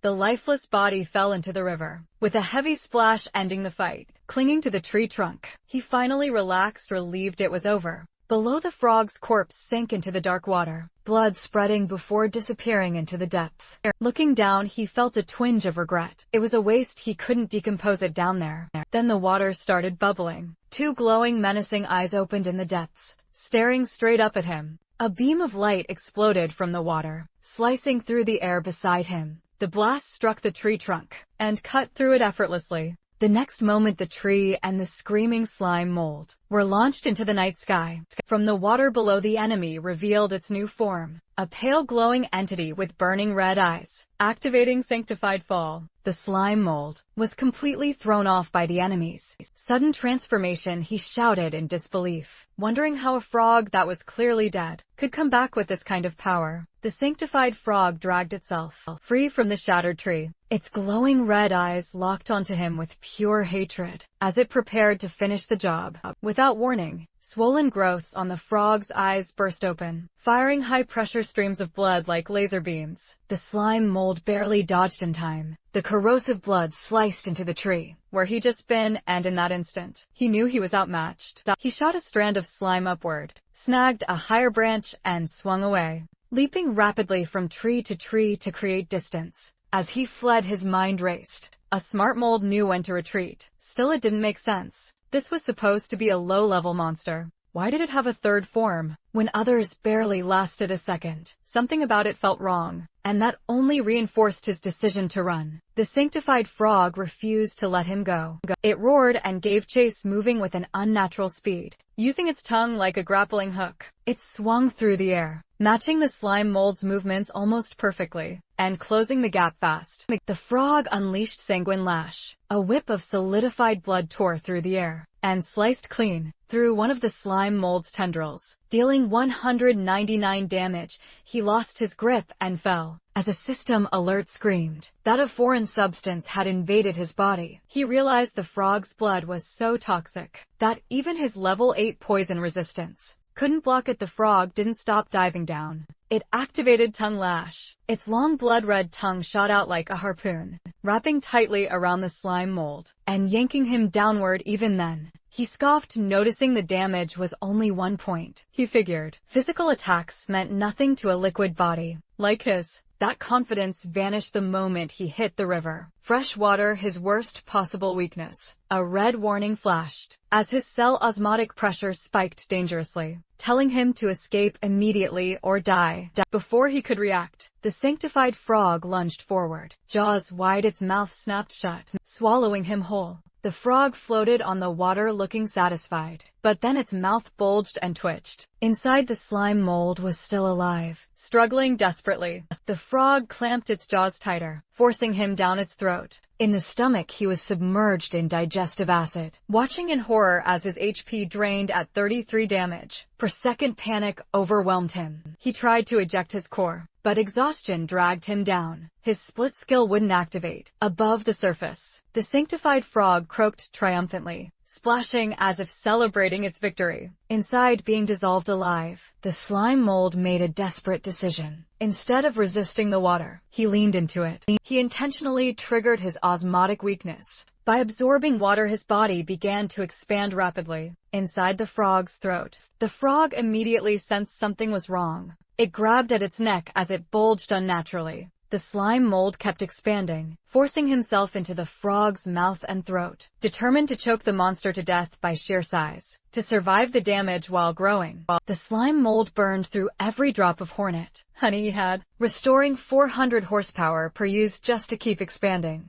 With constant regeneration, his body ballooned to an enormous size, stretching the frog beyond its limits. Then it burst with a massive explosion. The sanctified frog was torn apart from the inside. Blood and gore sprayed across the water as the slime mold's expansion completely destroyed it. Victorious, he floated on the river like a mountain of green slime. As the system confirmed the kill and awarded experience, it also informed him that surviving the toxic blood had granted him a new antibody. And drifting among the swamp trees, he stared at his massive new form in disbelief. A status window popped up showing a new passive ability, Osmotic Pressure Regulation Max. His HP had skyrocketed to 11,700, far beyond his normal max of 924. But a timer warned him that the excess health would vanish in 1 hour. He studied himself carefully. His size let him float like an iceberg. His lower body absorbed water, but his sheer volume allowed him to balance the pressure safely. Full water immunity wasn't something he'd planned, but it was a huge bonus from his reckless gamble. Then he noticed the timer again. Nearly 10,000 extra HP, making him practically invincible, was about to disappear. His expression shifted, turning serious and greedy. He'd burned all his precious honey to reach this form, so he needed to squeeze every possible benefit out of it. He laughed wildly, imagining himself as an unstoppable kaiju.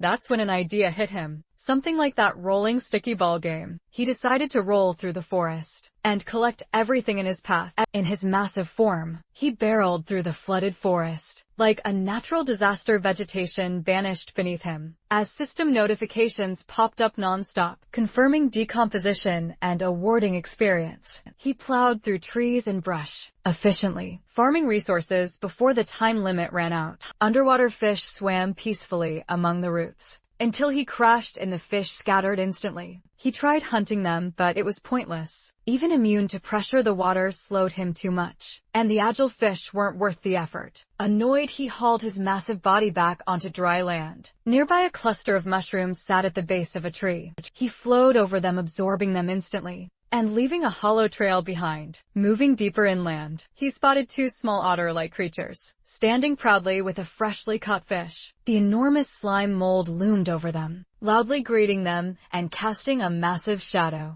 Before they could react, he lunged and slammed down with his sticky body. He didn't eat them. Instead, he rolled away, casually announcing that he was taking their fish. The otters were left sitting in the dirt, drenched in green slime, staring in traumatized silence as their dinner disappeared. As he rolled on, he justified it to himself. sparing the cute otters and only stealing their food, clearly meant he still had some kind of human mercy left. That thought ended abruptly when he spotted a squirrel, clutching a nut, its ears and tail tipped with magical flames. The squirrel flared up in rage. Its entire body igniting, it flipped into a handstand and launched a fireball from its tail, sending a column of flames straight at him. Fire magic was still a serious weakness, no matter how big he was. Still, the size gap was ridiculous. He loomed over the squirrel, warning it not to blame him since it attacked first. Then he slammed his massive body down, joking that playing with fire in the forest was forbidden when he lifted himself back up. Only a clean skeleton remained. The system confirmed the kill and decomposition, granting more experience. Deeper in the forest, violent crashes echoed. A large muscular lizard was hurled through the air and slammed into the ground. Standing opposite it was a towering tree monster, a glowing crystal embedded in its chest branch. Arms waving aggressively, the lizard pushed itself up, its throat swelling as it prepared a counterattack. It unleashed a powerful stream of liquid from its mouth. Acid sprayed over the tree monster. Sizzling violently, the bark and flesh began to melt as the creature writhed in agony. Even as its body melted away, the tree monster wasn't finished. A glowing seed shot out from its collapsing form and landed neatly inside a hollow stump nearby, drawing power straight from the earth. The stump pulsed with energy and regenerated almost instantly, restoring the tree monster as if nothing had happened. The lizard snarled in frustration when it saw its enemy return. Deciding to end things fast, it activated Wild Rush and charged forward at incredible speed. In response, the tree monster thrust out its branches like spears, trying to stop the assault. The lizard twisted and weaved through the attacks, dodging with impressive agility. As it closed the distance, it stepped in, jaws ready to bite. But the tree monster reacted faster. A sharp branch snapped around the lizard's arm, piercing straight through its tough scales. Before it could pull free, strange white buds began sprouting along the branch, rapidly spreading and locking the lizard in place.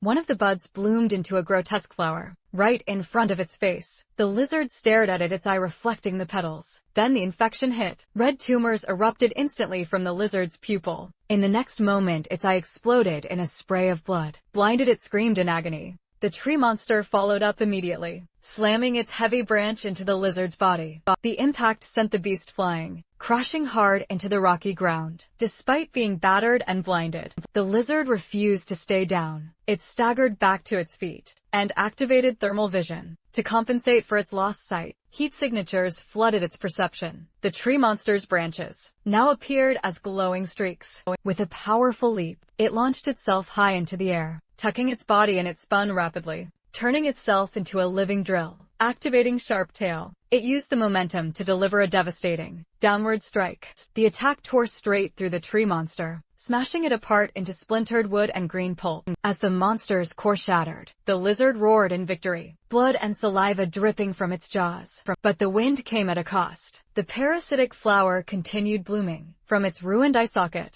its roots burrowing deeper into its flesh. The giant slime mold came barreling down the hill. Without hesitation, it rolled straight over the wounded lizard, crushing it under sheer weight and absorbing it completely. A system alert briefly warned of a foreign object, but his antibodies neutralized it instantly, awarding him experience for the decomposition. He paused for a second, mildly confused by the warning, then shrugged it off. There was no time to think. He needed to eat as much as possible before his time ran out. As he continued flattening everything in his path, something started to feel off. He had rolled across what should have been hundreds of acres, yet the forest around him still looked impossibly dense, like he hadn't reduced it at all. Then the ground shook far in the distance. A massive pillar of dark energy erupted from a mountain, shooting straight into the night sky. Huge geometric, magical patterns spread across the heavens. As the energy pierced the clouds, the slime mold watched in stunned silence. Despite the overwhelming spectacle, there was no sound at all. It felt unreal, like a hallucination.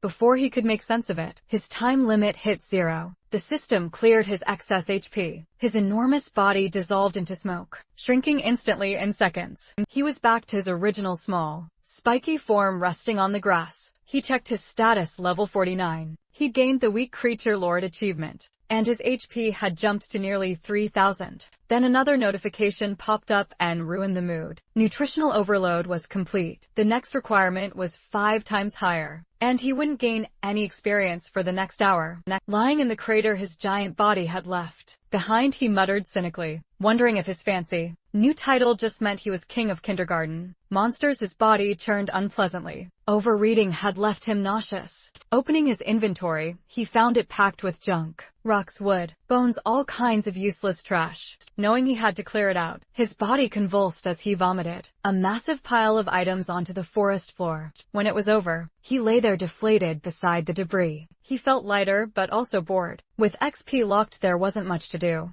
Then another notification appeared. At level 60, he would be able to choose between a class change or evolution. His excitement exploded. This was the real path to power. He reasoned that mimicry was probably tied to class changes, while evolution sounded like a fundamental upgrade, something like an animal gaining human-level intelligence. His imagination ran wild. He pictured himself as a slime mold mage, mastering magic and ruling the world in this ridiculous form. He laughed to himself until the sound of wings snapped him back to reality. Looking up, he spotted 3 fast-moving figures flying through the trees. His mood shifted instantly. Armed wasp mages, the same magic using hornets he'd fought before, and there were 3 of them. Facing that many at once would be dangerous. Curious about their destination, he decided to follow, leaping from tree to tree. He trailed them at a safe distance as they flew deeper into the forest. When he reached a clearing, he froze in shock. The forest floor was packed with countless hives, all connected by organic bridges, forming an enormous insect city hidden in the grass. He stared in awe. The scale was unbelievable. He wondered if this massive, interconnected structure was what an evolved swarm looked like. The 3 wasp mages descended into the colony, joining thousands of others. Then the ground trembled. A massive clawed foot slammed down, crushing an entire hive instantly. A colossal bird stepped into view, a snake-tail terror bird towering over the ruins. The bird ignored the wasps completely. It ripped open the hives and greedily devoured the larvae inside. Watching from cover, the slime mold broke out in a cold sweat. He recognized the species immediately. The red one had once scared him so badly, he'd nearly given up on life, though this blue variant felt different. The colony fought back. Thousands of soldier wasps launched a coordinated dive bomb attack from every direction. But the bird's defenses were absurd. Stingers bounced off its thick feathers. Attacks aimed at the snake head on its tail failed too, unable to pierce the hardened scales. Physical attacks were useless. Switching tactics, the swarm blanketed the bird and insects, trying to suffocate or overheat it. The bird simply shook itself, sending thousands of wasps flying like dust. With brute force failing, the 3 wasp mages finally joined the battle. Hovering above the predator, they activated glowing magic circles and began summoning dozens of fireballs, all aimed directly at the towering terror bird. Explosions tore through the clearing, turning it into a furnace and blasting apart the hives. From his hiding place, Slimy could only stare, stunned by how strong the magic was. He expected the blue bird to be wiped out, but instead it drank the fire like it was nothing. Its blue feathers burned into a bright, glowing red as it absorbed the spell. Fully charged now, the bird screeched and locked its gaze on the mages. The wasps hesitated, suddenly terrified. With one sharp snap of its snake-like tail, the bird ripped straight through the hives. The snake head scanned the area with heat vision, spotted survivors, and crushed a wasp in seconds. As the swarm collapsed, Slimy realized what had happened. The bird had baited the mages into powering it up. It wasn't just strong, it was clever. He decided to stay hidden and wait until it left, so he could scavenge what was left behind. Then everything changed. One of the bird's wings suddenly froze solid. A group of human adventurers had arrived, drawn in by the noise. NEA Ross identified the creature as a snake heron, while Ray Carter warned everyone it was a Lord-level threat. Watching from the rocks, Slimy recognized the group from his past. The bird flexed as he rolled off its body, melting the ice and breaking free with barely any effort. Ray Carter told Coolfern to prepare a massive spell while he held the monster back. Coolfern nodded, his staff lighting up with stored power. The snake heron struck with a massive claw, which Rake blocked with his shield. The impact nearly crushed him, but he forced a shield counter that blasted the bird backward. The rebound shattered his shield, leaving him exposed. The snake tail lunged for his throat, but Nia's little steel back slammed into it, knocking it off course and giving Rake time to retreat. The bird didn't waste a second. It unleashed all the fire it had absorbed. In a massive blast like a dragon's breath, Cool Fern slammed his staff into the ground, raising a towering wall of ice just in time. The team took cover as fire and ice collided, flattening the surrounding trees. From his hiding spot, Slimy watched in pure terror, realizing just how far out of his league this fight was. The ice barrier started to melt. Cool Fern shouted, as he poured in everything he had left. But the wall finally shattered. When the smoke cleared, the ground was scorched. But the humans were still standing. Slimy could only feel miserable about how weak he was, compared to them exhausted. Cool Fern admitted he was completely out of magic. Rake immediately took control, telling Nia to cover him, while he went for the final blow. Little Steelback fired a spread of quills at the bird, distracting it, long enough for Rake to release his full power. He launched himself into the air and came crashing down, his mace glowing like a falling meteor. The strike smashed the bird's head into the dirt, crushing its skull in one clean hit. The monster dropped Rake, stood over the body, and declared the battle finished. Cool Fern let out a breath, commenting on just how dangerous the creature had been. From the shadows, Slimy decided that sticking close to humans might be his safest option. Rake told Nia to search the bird's memories for clues about their missing boss. But as he stepped near the tail, the red snake head suddenly bit into his shoulder. At the same time, the main head,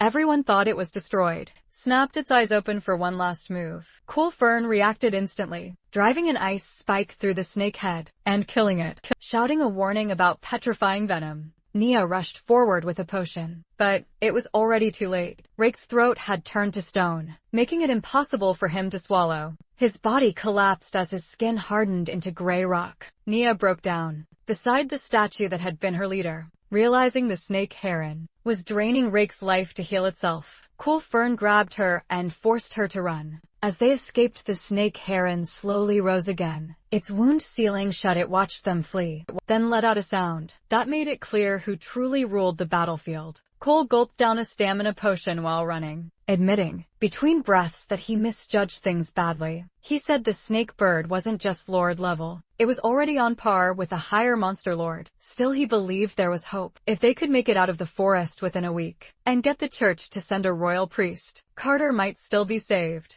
That hope shattered when the snake bird caught up. It slammed down in front of them, cracking the ground on impact. Cole stared in disbelief, muttering that it had regenerated far faster than he expected. He told Nia he'd take command from here. The bird lunged, claws flashing. Nia froze, panic taking over, as she asked him what they were supposed to do. Cole told her not to be afraid. He said he'd already thought this through. He ordered her to conserve her magic for now. They needed to escape this cursed forest later. Then he began casting, unleashing an ice Gatling barrage. Frozen bullets hammered the snake bird, locking its legs in place as ice piled up around them. But the monster broke free. Heat built in its throat. It was about to cast high-tier flame magic again. And Cole knew immediately what was coming. He shouted at Nia to ignore everything else and just run, seeing him walk straight toward the bird. Nia demanded to know what he was doing. Cole answered calmly that he had no choice. If he didn't pin it down here, either of them would escape, and immediately cast higher magic, summoning a glacial barrier, a massive wall of ice that rose between them. Nia screamed his name, but the other side of the wall was instantly swallowed by flames. The heat and light tore through the forest, leaving her devastated. Nia clenched her teeth and swung herself back onto Little Steelback's back, urging it forward as she rode away. She knew she had to leave this place immediately and report everything about this twisted forest to the church. Staying any longer felt dangerous. Just then her owl caught up to her. Nia felt a rush of relief. She had thought she'd lost it earlier, when their magical connection was cut. Seeing it again was a huge, with her owl's vision guiding her. Finding a way out of the forest should have been much easier, but that hope shattered almost instantly. The owl didn't respond to her call. Instead, it flew past her and landed silently on a nearby branch. Confused, Nia looked up and froze. When the owl turned around, she saw its eyes bulging, unnaturally filled with something alien. The sanctified fall parasite had infected it. At the same time, far away in a sealed space, Another scene was unfolding. Mountains of dead monster bodies were scattered everywhere, weapons still embedded in their flesh. Guildmaster goons stood among them, staring at a system window, warning him that his energy and mana had reached their time limit. He already understood what that meant. Suddenly the dead flesh around him began to move. The corpses flowed together, merging into a single massive body. The entity that formed commented calmly that Goon was panting, clearly struggling to breathe. Over the past 2 years, Goon had exterminated every high-level magic beast in the swamp forest. This entity had died by his hands countless times already. It wondered aloud if Goon had finally used up all his assets. This being was Koala, the king of the swamp forest. Ko Yalawa asked what Goon had been muttering to himself about earlier, guessing it was the thing he called the system, the same thing that helped him turn his guild into one of the 8 great guilds. It claimed to know the secret of Goon's body as well, having gathered similar information through transmigration across other universes. It explained that forcing Goon to give everything he had, sparing nothing, was the only way to truly strangle and kill him. That was why Goon had been lured into this trap. Even so, Ko Yalawa admitted it hadn't expected Goon to grow this strong, or to still be hiding so many trump cards. With a cold tone, the entity offered him one last choice. After destroying everything Goon had built, would he prefer to be turned into a corpse puppet, or would he join them and take part in the grand plan of dimensional ascension? Goon said he'd already made his decision. Picking up his weapon, he answered by slashing forward, declaring he would kill them all. Koala laughed, calling it pointless. Inside this eternal barrier, it was immortal and undying. It asked if Goon really understood that. Another mass of flesh surged up from behind to attack, mocking him for still being nothing more than mortal flesh. His heavy breathing proved he was nearing his limit. If he refused to cooperate, he would die. Goon didn't argue. He calmly took another item from his inventory and threw a vial at Koala. It shattered on impact, spraying true holy water everywhere. The entity recoiled in shock as the holy water spread, burning through its body. Goon explained that true holy water scorched the soul itself. Even physical immortality was meaningless in front of that power. He admitted it was unfortunate. He'd been saving it for the true mastermind behind everything, but it had to be used here. Ko Yalawa cursed him, ranting that even angels had fallen, and demanding to know where he'd obtained true holy water. Before an answer could come, Ko Yalawa was no more. The holy fire kept raging, swallowing the battlefield in blinding light. Goon stood inside the flames when a system warning suddenly flashed in front of him, alerting him to a massive energy spike. The message made his chest tighten. The target was regenerating. A surge of golden power exploded outward. Instead of the monster burning away, its flesh knitted itself back together, rising higher and more imposing. As the chaos settled, Goon stared in disbelief. He knew true holy water didn't just burn the body, it scorched the soul itself. A soul that was completely erased shouldn't be able to come back, even in a sanctified environment. So how is the enemy still standing? As the smoke thinned, the monster revealed its new form. Kadoiwa hovered above the ground, in what the system identified as sanctified fall mode. A horrifying floating red sphere, studded with writhing tentacles and a single, unblinking eye at its center. The creature laughed, its voice dripping with mockery, making it clear Goon's supposed trump card had failed. Goon demanded to know how it had adapted so quickly. Kadoiwa sounded almost pleased, as it explained that the answer lay with Goon himself. It reminded him of the Dragon Emperor's finger he had sliced off earlier. Back then, Kadoya had wondered how a spear could cut through a Dragon Emperor's skin. The answer, it realized, was the true holy water coating Goon's weapon. When that finger had fallen into the forest and gone missing, it landed near weaker monsters. That triggered an invisibility type attribute, allowing the fragment to be located and reclaimed. By absorbing the finger, Kadoya learned the secret of the holy water. Since Goon had only used a thin layer on his blade, the monster was able to adapt to the holy energy lingering in the severed limb and gain immunity. Declaring that Goon had exhausted all his options, Kadoya calmly ordered him to die. The ground responded instantly. It rumbled and split apart as enormous stone hands erupted from the earth, towering over Goon. One slammed down, aiming to crush him flat, then another and another. The attack turned into a brutal barrage as countless hands smashed the ground over and over again, burying him under sheer force. The assault ended with a spell, Abyss Magic Earth Burial, leaving a massive crater beneath the floating monster. buried deep under the earth. Goon felt crushing pressure from all sides. His spear reacted on its own. The tip glowed as a green magic circle appeared, activating 20 layers of elemental runestone effects.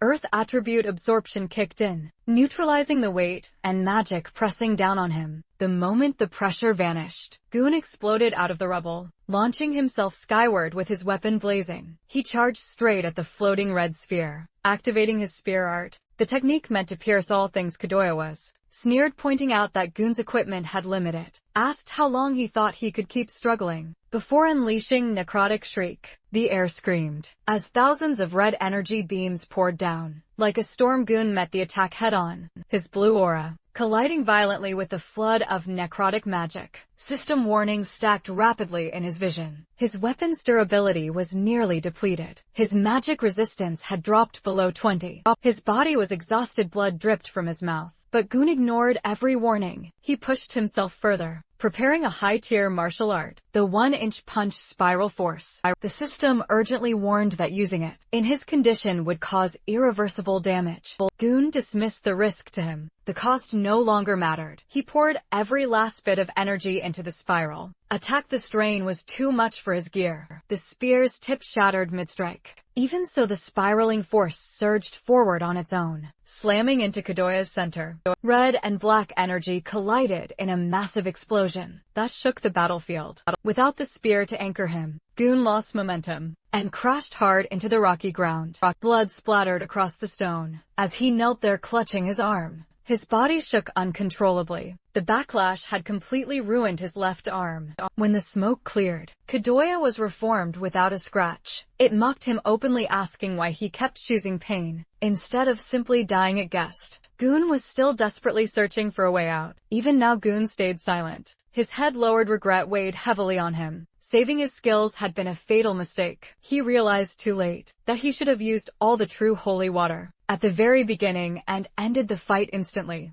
Then a massive shadow swallowed the battlefield. From the sky, the Dragon Emperor's finger descended like a meteor. As it fell, Kadoya declared that Goon never stood a chance. He wasn't fighting a single monster, but the power of the entire Holy Sea itself. The colossal fragment hurtled straight toward the injured knight. Even then, Goon refused to give up. With what little strength he had left, he opened his system inventory. As darkness closed in, he pulled out a tattered ancient scroll, glowing with sickly green light. The scroll unfurled on its own, revealing pulsing red runes. It was a forbidden item, the Demon King's favor, and it radiated ominous power. Kettle Yellow froze as a demon contract materialized before his eyes. He pointed at Goon, his voice shaking as he accused him of hypocrisy, openly opposing their plans, while secretly making a deal with the demon long ago. Enormous hands emerged from the darkness, belonging to the Demon King himself. Without hesitation or mercy, the skill Oblivion's grasp activated. Kettle Yellowa was crushed instantly, his body collapsing into fine dust that scattered into the air like ash. From within the shadows, a demon stepped forward and greeted Goon casually, remarking that it had been a long time. He looked Goon over and burst out laughing, calling his current state pathetic, just like back when the Demon King had first failed to descend into this universe. The demon sounded almost nostalgic, saying the moment brought back fond memories, and that he'd never forget Goon's so-called kindness. As a reward, he offered to lend Goon his power, claiming it would be more than enough to wipe out those so-called righteous scoundrels. He even directly called Goon a transmigrator, confident that the temptation would be impossible to resist. To his surprise, Goon didn't hesitate. He calmly tore the demon contract into pieces and said they were even. Now the Demon King frowned, clearly disappointed. He called Goon heartless, annoyed that he hadn't fallen for the trap. Before vanishing back into the void, he left Goon with one final warning, that he had already seen the face of his death. Once the demon disappeared, the swamp fell silent again. Goon opened his system interface and winced. His HP was nearly gone, and his mana was completely empty. The system warned him that the monolone skill was still draining HP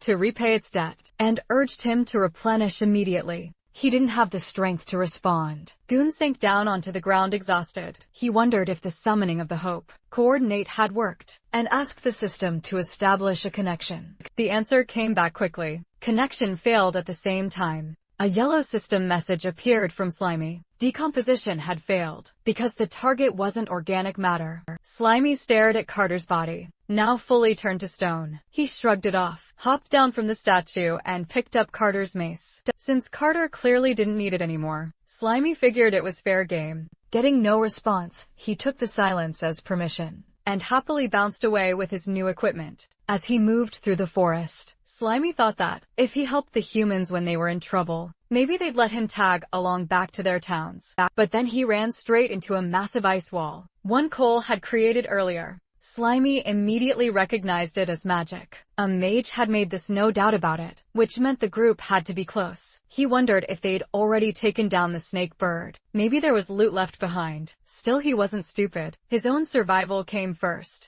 Instead of rushing in, he decided to scout things out. Activating his search skill, Slimy carefully stretched his tendrils upward. The moment they peeked over the ice wall, his whole body went rigid. The snake bird was still alive. Worse, it was holding Cole. Cole's body was burned beyond recognition, his skin completely gone, as if it had been peeled away by fire. Slimy didn't even have time to react, before the snake bird casually opened its beak and swallowed Cole whole, like it was nothing more than another meal. That was enough. Slimy didn't hesitate. He turned and bolted as Slimy ran. One terrifying thought kept repeating in his mind. If Cole was dead, then what about the last girl? Had she already been killed too? Elsewhere in the forest's sanctified fall, now fully possessing the owl, Mio dove from above with lethal speed, targeting Nia. Nia reacted instantly, warning little Steelback that Mio was no longer an ally. Her voice was calm, but firm as she ordered a counterattack. Steelback responded at once, activating Spiny Back. Its fur stiffened and extended outward, like rows of sharp nails bracing for impact. But Mio was ready as the owl charged. Its beak began to glow. Iron Beak Gale activated, its neck stretching unnaturally, as slicing force exploded outward. In every direction, trees were shredded in an instant. Trunks split apart, branches collapsed, and the forest itself seemed to be carved open. The sheer force drove Nia and Steelback backward, as the attack tore through everything nearby, sending countless trees crashing to the ground. When the destruction finally settled, the forest lay in ruins, and yet Nia was untouched. She sat calmly among the fallen trees. She sat on the ground amid the ruins, her body trembling. Panic crept into her voice as she cried out for help, her eyes starting across the devastation. She couldn't understand how Mio had ended up like this, how things had spiraled so badly. A harsh, strained grunting sound broke through the silence. Nia turned her head and spotted a spiky-haired boar, pinned beneath a massive fallen log. It was Steelback, forcing herself to stay calm. She called out to him, telling him not to be afraid. She explained that she would try to send her magic power into him and fix this somehow. The boar could only answer with weak, pained grunts.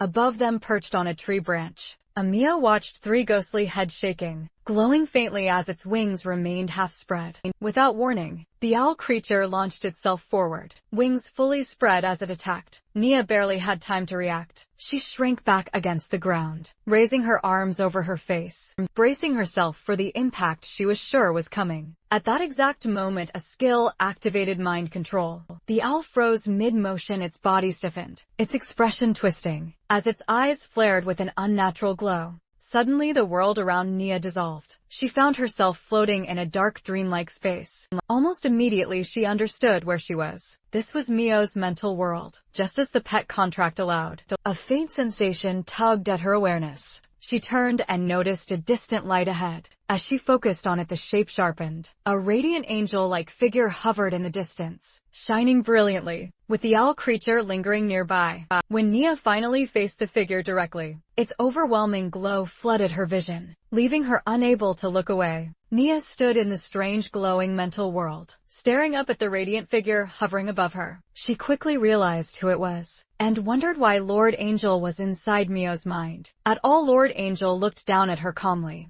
and told her to come closer, the voice steady and commanding. Then, without warning, the left side of that serene face twisted, shifting into something red and monstrous. The gentle presence vanished in an instant. Back in her physical body, Nia screamed, panic taking over as she begged desperately for anyone to save her. Nearby Steebak trembled under the log, letting out a weak, pained sound as if sensing her terror. At the same moment the owl creature, its eyes glowing wildly, lunged straight toward Nia. Before it could reach her, a spiked club crashed down onto the owl's head midair. The impact was brutal, sending the creature flying backward and clearing it from the fight. In an instant Nia remained collapsed on the ground, eyes squeezed shut, completely unaware of what had just saved her. When Nia finally opened her eyes, she froze right in front of her. It was Captain Hawk's slime media hammer. Slimy swung the massive flail with growing confidence, convinced its control over its own body had finally reached perfection. In its mind, a stone was no different from a bullet, and the flail itself was basically a cannon. That confidence lasted exactly one swing too long. The weapon came down with a loud crack, straight onto Steelback's head. Slimy froze, a bead of cold sweat formed as it realized what it had just done. Awkwardly, it pulled the flail back, its body squirming as the weapon dissolved and melted back into its form. Steelback shook his head and let out a low grunt, looking more annoyed than injured. Nia slowly pushed herself upright and turned towards Slimy. Relief flooded her face as she thanked it for saving them. She gently lifted Slimy into her hands and held it close. Tears welled up in her eyes as she spoke softly, saying it felt strangely familiar, like deep down she already knew exactly who it was. The slime went completely still, its round body stiffening in pure shock. Inside its head, it instantly rejected the idea that couldn't be true. It was just a slime, nothing more. Nothing special. Nia didn't see it that way at all.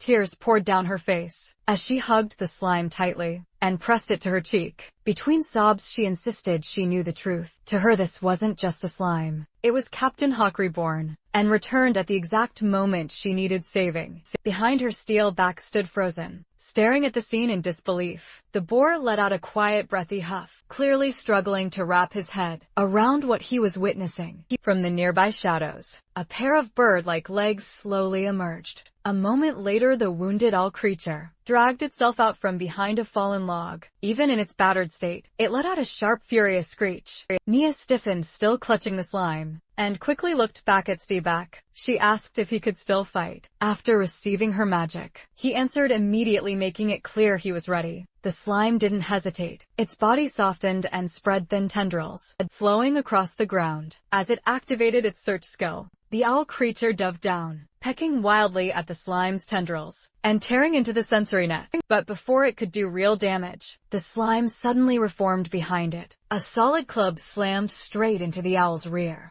The owl shrieked in pain and fury, twisting around and lunging at the slime in retaliation. That was when Steebak charged, perfectly seizing the opening. The boar drove his tusks into the owl's side. With brutal force, he didn't slow down. The momentum carried him straight through his tusks, piercing clean through the owl creature's body. At the same time, the slime swung its club with everything it had. The name of the attack rang out clearly. Plasmatic cannon. The impact was violent. The club, hurled by the force of the blast, shot past the remains and buried itself deep into a nearby tree. The slime's arm trembled as it reached out and tried to pull the weapon free. As it struggled, a single thought crossed its mind. It had definitely used way too much force this time. Nia stood quietly watching as the slime finally pulled its weapon free from the tree. As the moment lingered, her thoughts drifted back to Mio, the worry she had carried bubbling up again. She crouched down, studying the slime more closely. Then it clicked. This was the same tiny creature she had met by the campfire earlier that night. The more she thought about it, the more certain she became. It was also the same presence she had sensed earlier through Mio's reconnaissance. Slowly, Nia reached out and lifted the slime gently. Half joking, half serious, she asked if it had been following her all this time, out of some special fondness. Cradled in her hands, the slime stiffened in surprise. A single thought flashed through its mind. Could this finally be it? A golden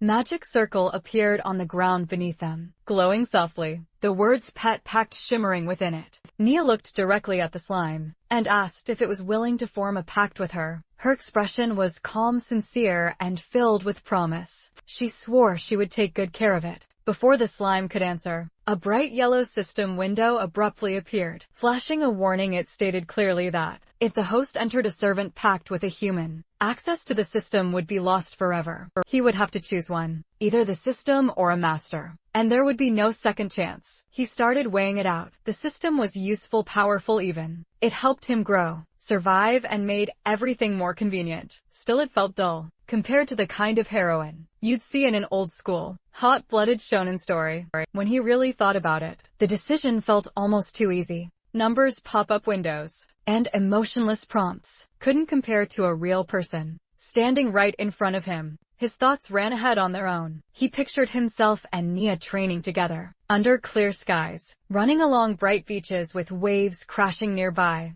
In his mind they faced trial after trial, growing stronger together like perfect partners, straight out of a very familiar monster collecting game. In that imagined future, he wasn't just tagging along. He was her monster, fighting for her, trusting her without hesitation. They kept climbing higher, dungeon after dungeon, battle after battle. Nia pushed herself hard and Slimy kept pace, evolving alongside her through every struggle and win. Eventually she became a champion-level master, her name spreading across nations. Monster taming exploded in popularity, and she rose as the strongest rookie adventurer, gaining fans everywhere she went. People talked about her with admiration wherever she showed up in that version of the future. Slimy even imagined merging with her, becoming her most powerful and stylish gear, something no one else could copy. With his slime-shaping abilities, he continued evolving, until he finally turned into a handsome man, able to stand beside her as an equal. Together they defeated the Great Demon King, brought an end to the Age of Darkness, and restored peace after that. They got married, settled down, had tons of kids, and lived a quiet life with Steelback always nearby. To Slimy, stories built around systems already felt worn out. If he really had to choose, picking a beautiful girl as his master felt like the obvious answer. In fact, he'd already mapped out hundreds of episodes in his head, dramatic arcs, emotional reunions, and legendary final battles included. He was ready. He decided to choose Nia over the system. Just as he was about to accept the contract, everything went wrong. Nia was killed in an instant. Her body collapsed beside him, her arms still wrapped around Slimy. For a brief moment, nothing made sense. His thoughts broke apart all at once, and little Steelback stood beside him, unable. The one responsible was the corpse of Mio. It stood there calmly, having used Abyss magic circle of Wind's demise. From the ruined neck, something disturbing happened. As a new head began forming, the shape was human-like but stripped of skin, exposing raw flesh underneath. Little Steelback reacted immediately. Fueled by rage, he charged straight at the monster. Slimy shouted for him to stop, pleading with him not to rush in. He still couldn't understand how the head Steelback had destroyed earlier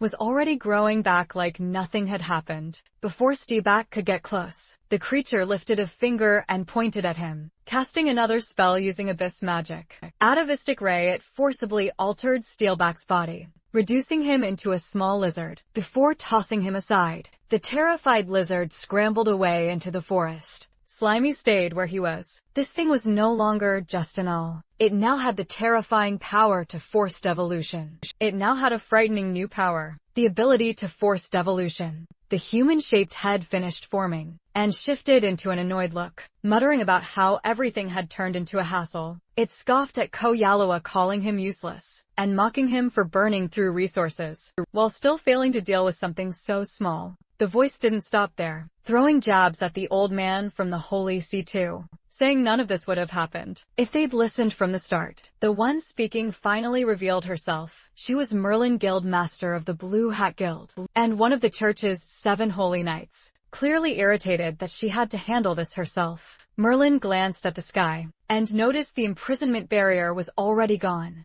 Even so, she had no intention of chasing anyone down. Activating Tempest Wing, she shot upward at extreme speed, and disappeared from view. Slimy was left behind, standing next to Nia's lifeless body. Bit by bit the truth settled in. another human, had used magic to move their consciousness into the owl's corpse, and because he was too weak, he hadn't even been worth acknowledging. That feeling hit him hard. It was exactly the same as when he first arrived. In this world, everything had happened too fast. There hadn't been time to process any of it. Merlin had killed the master he was about to choose, which meant the contract never went through. He briefly wondered if he should feel lucky for surviving, but the thought didn't last. Nia was gone and he was still here, worrying about staying alive, until he personally killed that monster. He decided he had no right to call himself a man. Anger burned through him. Slimy swore he would crush the enemy's head with his own cytoplasm, and took off through the forest, chasing after his target elsewhere in the swamp.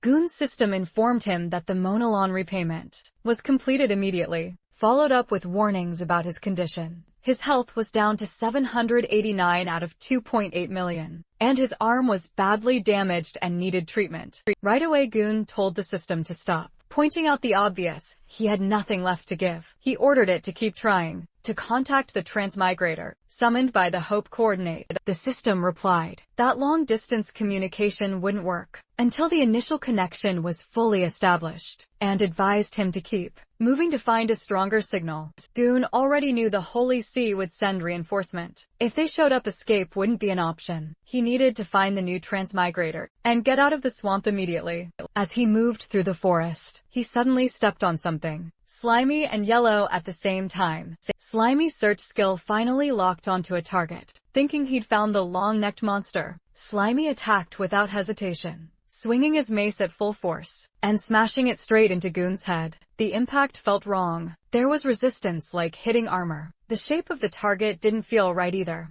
When the figure collapsed, Slimy realized his mistake. This wasn't the monster he'd mistaken Goon for, part of it because of the tassels on his helmet. Slimy apologized, quickly blaming the poor lighting and grumbling about how the flashy helmet made things hard to see. Before he could explain any further, Goon grabbed him, recognizing Hawk's weapon, and catching the scent of Nia's blood on Slimy. Goon accused him of killing his guild members, assuming he was connected to the church. At that exact moment, both of their system windows appeared at the same time, announcing that the connection had been successfully established. Goon immediately understood that Slimy was a transmigrator, and as Slimy stared at Goon's system window, he finally realized he wasn't the only transmigrator in this world. Goon stops mid-action, staring at the screens in shock. He asks if Slimy also has a system, quickly realizing this creature is a transmigrator. Slimy is just as stunned, learning that Goon is also from another world. Goon explains that in his fight against the church, he activated a noble phantasm called Hope Coordinate to summon an ally. Slimy now understands that his arrival wasn't random at all. Goon admits he was too weak to save Nia, even after meeting the guild, and asks Slimy if he's willing to help. He reassures him that he also started with nothing after transmigrating, and survived by relying on the system, adding that this world shows no kindness to anyone. Goon then removes his helmet, revealing he isn't human, and that he hides his face for a reason. Curious, Slimy asks what race he belongs to. Goon admits he's a goblin, one of the most hated races. Expecting something completely different, Slimy comments that he'd rather remain a cute slime than look like an ugly green monster. Goon reveals his face instead, refined and elf-like. He casually mentions that his appearance causes problems, just not the kind Slimy imagined. Slimy complains it's unfair for a goblin to look that good, but Goon brushes it off, pointing out that humans would chase him anywhere, while a slime's small body is perfect for moving unnoticed. As Slimy keeps grumbling about appearances, Goon rises, supporting his injured arm. He mentions that he founded the guild to unite different races, then warns that the church has sent a ruthless knight named Merlin, the guild master of the Blue Hat Guild. When Slimy asks what they should do next, Goon reaches out his hand. A system interface appears as he prepares to transfer all his magic and combat abilities. The system confirms the link, and Slimy excitedly asks if this will instantly make him overwhelmingly powerful. Goon explains that he walked straight into a trap set by the Pope, with the old man from the Holy See pulling the strings, and has already exhausted his strength. He needs Slimy to be the one who continues the fight. When Slimy jokes that this sounds like a typical hatred of the church, Goon corrects him. He explains that the church already controls the world, and their true goal is to sacrifice all life here, to fuel beings who want to ascend to a higher universe. Stunned by the scale of it all, Slimy asks how something like that is even possible. Goon begins recounting his past. He explains that he was born a goblin cub, at the very bottom of society, raised in mines where survival meant eating scraps, and whatever was left behind. At 5 years old his system awakened, giving him the power to kill the goblins, who tormented him in his memories. A blood-covered young Goon questions who he really is, yet knows his soul was always human. He goes on to explain that he rescued imprisoned female heroes and helped them recover, using a skill called dual cultivation. Slimy agrees that even with a monster body, Goon's heart is human. Then it clicks what that skill really means, and Slimy awkwardly points out that it involves sex, comparing it to his own useless decomposition ability. Goon confirms it without hesitation, admitting the skill is exhausting, and even saying he envies Slimy. He explains that partnering with different classes boosted different stats. Warriors strengthened his vitality, mages increased his magic output, and the experience gain was massive. He used that power to protect them and start families. Wanting a safer future, he moved them all to the royal capital. Hearing this, Slimy explodes with jealousy, accusing Goon of bragging about his love life. The tone shifts instantly. Goon's voice breaks as he says, moving to the capital was a fatal mistake. That cost him his wives and child. A heavy presence interrupts the transfer. At 12 Merlin arrives, now inhabiting a massive bird-like body, announcing that he's finally found Goon.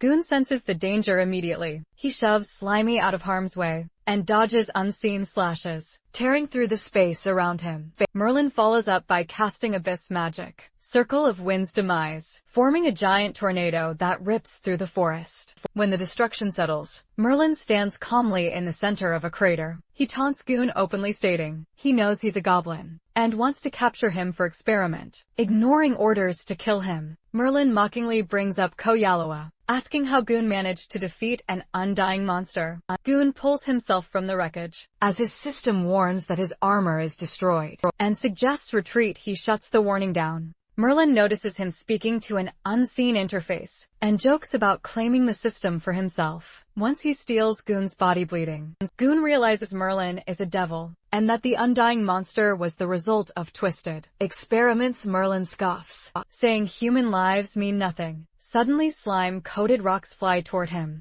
Merlin catches them without effort, barely glancing over. Slimy trembles in the distance, as Merlin looks at him with mild pity, and uses a gaze that locks Slimy in place, making him feel examined inside and out. Merlin then notices something off, realizing he was fooled by a decoy. He spots Goon retreating in size, wondering where he thinks he can escape. That's when Goon drops from above, launching a counterattack with physical arts. Weak point break. Merlin responds instantly, casting Geometric Inferno, and trapping Goon inside a massive cube of fire. Watching the flames, Slimy cries, convinced this is the end for his ally. Merlin smiles, acknowledging the risk, but confident the outcome won't change. Then Goon punches straight through the fire. His technique works even against magic, shattering the spell. Merlin stares as Goon's hand bursts through the flames, and grabs him. Goon locks his grip on the mage, and declares that he finally has him. Surrounded by fire, Goon states that, even if this kills him, he will make sure Merlin goes down with him.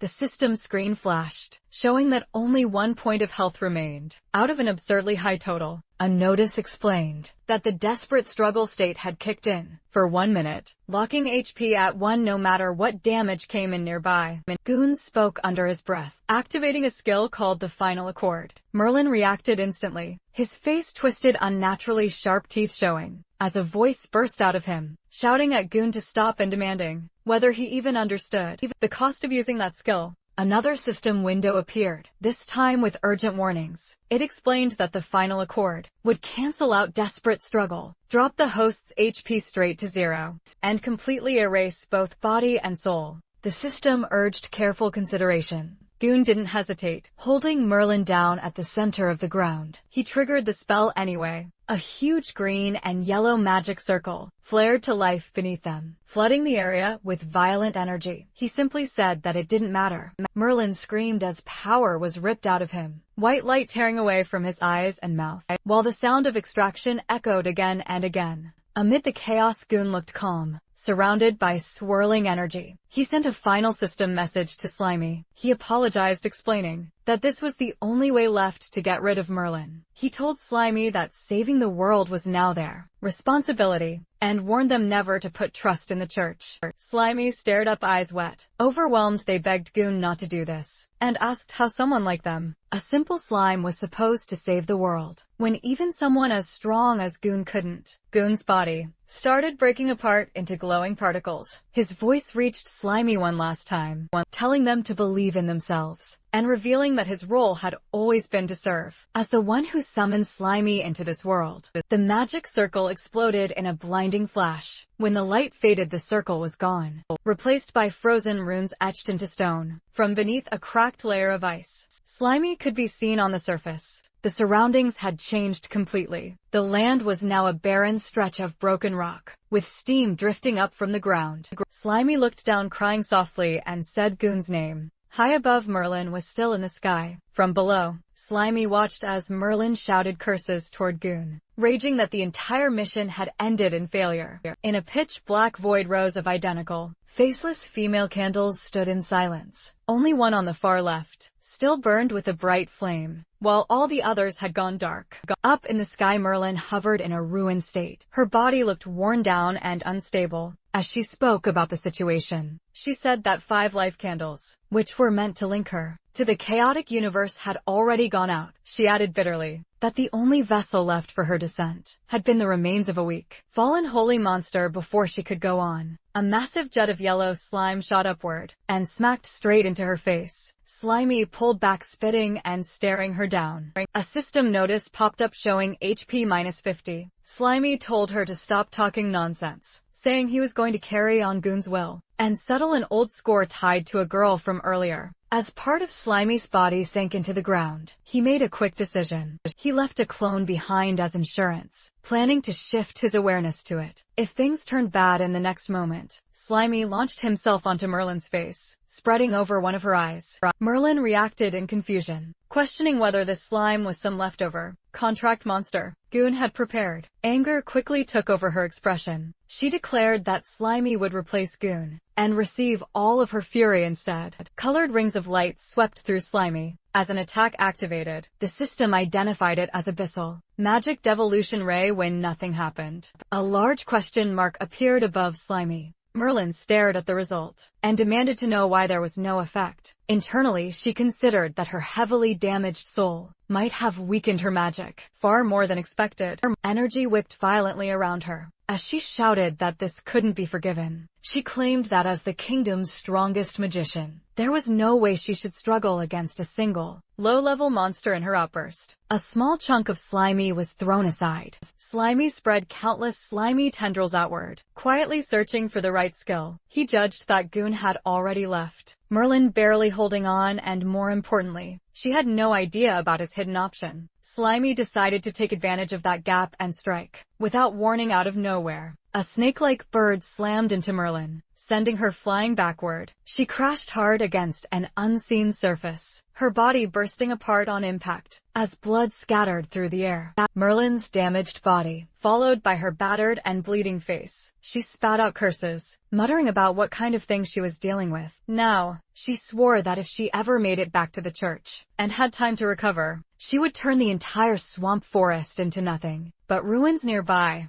The snake bird began to glow with a strong light. The snake bird leaned forward, gathering power. As the system announced pseudo-dragon's breath, the snake bird followed up by sweeping a broad stream of fire across the stone ground. From a distance, Slimy watched, with its tendrils spread wide. The snake bird tilted its head, staring down at the pool of lava it had just formed. Merlin's cries echoed from within the molten heat. Then, without hesitation, the snake bird began absorbing the lava, drawing it back into its body. Slimy stared on, unable to look away. along the snake bird's furry side. Its body started swelling and pulsing, as if something inside was forcing its way out. A pink, serpent-like head pushed through the snake bird's back, a forked tongue flicking into the air. A bright white glow wrapped around the snake bird, outlining its form as the change completed. Slimy watched as the shadow of the transformed snake bird stretched larger and heavier, realizing mid-thought that it was evolving. The full result came into view. A two-headed snake bird chimera.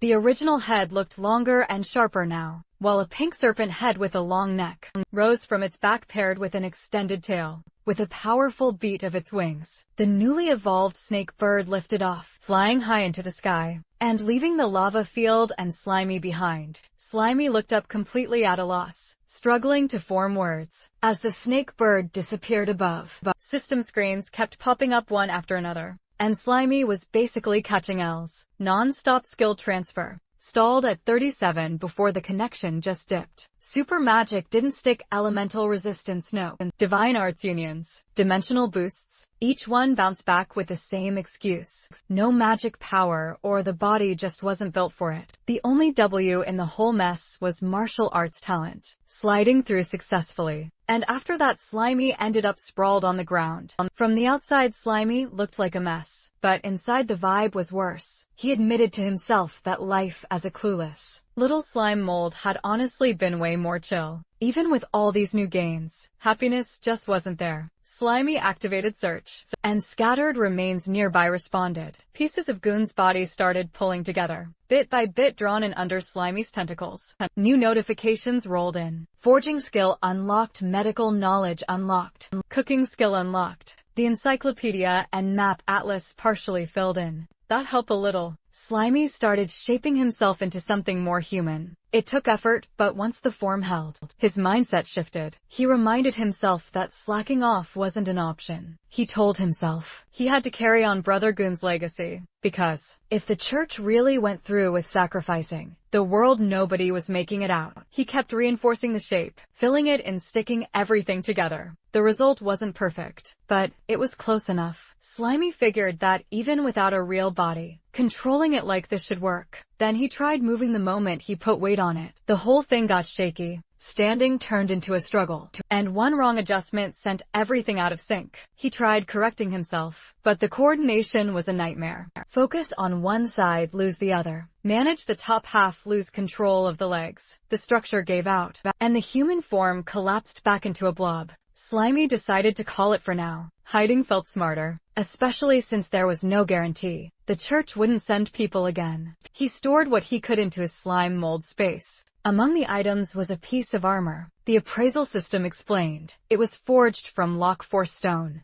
built to soak up most physical damage, and reinforced by Goon himself. Later, Slimy slid through the forest as a blob, processing everything that had gone down in a single night. His headspace felt overloaded, so he pulled up the encyclopedia and map atlas to sort things out. The map filled in polar ice fields, the royal capital, deep valleys, mountains, barren mines. Seeing it all laid out made one thing clear. This world was huge. More system info followed. Portals were set up by the royal capital in different regions, letting people travel back and forth. The church ran all of it. Adventurers had to apply through them, and anything gathered on trips got taxed hard. Half of it went straight to the church. The system confirmed Slimy's current location. The swamp forest. Slimy immediately caught on to the idea that finding a portal could mean a direct trip to the royal capital. The route was obvious now. Still, he knew rushing in weak wasn't smart right now. His only real backup plan was a piece of busted, high-level gear, and whatever resources he could scrape together.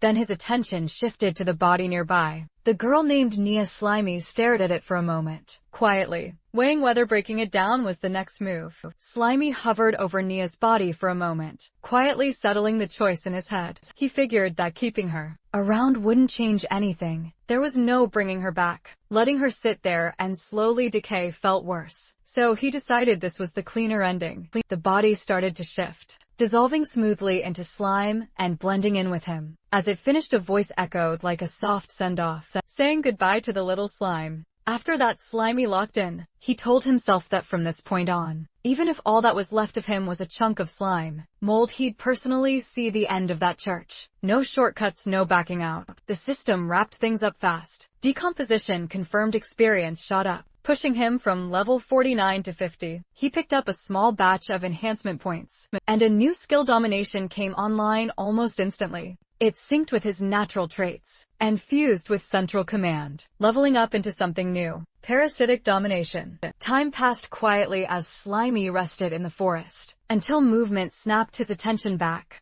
A frog hopped nearby, croaking loud enough to trip his danger sense. Slimy didn't hesitate. He launched a plasmodial barrage, and the frog went down. Right away the system logged the win. Experience gained and a bit of HP lost in the process. Standing over the frog, Slimy casually apologized, saying he needed a test subject for the new skill. No hard feelings. The system broke the ability down in detail. Parasitism meant sending slime clusters into the target's body and overriding its neural network. Domination meant full control afterward, turning the body into a shared sense puppet that followed command. Slimy noted that ever since syncing Brothergon's encyclopedia data, the system explanations had gotten way more specific. Honestly, it made things easier. First, invade the corpse with slime mold. Simple enough. He activated the skill, and slime poured into the frog's body. Inside, it spread fast, wrapping around everything, until the whole thing was covered. A second later, the frog twitched. The system confirmed success. One swamp frog corpse puppet acquired. It also flagged that Slimy had hit the current control limit, and would need to level the skill up to manage more. Watching the frog move on its own, Slimy realized parasitism handled the basic motion automatically. The next step was domination. He focused, getting ready to shift his awareness into the slime cluster inside the body and take full control.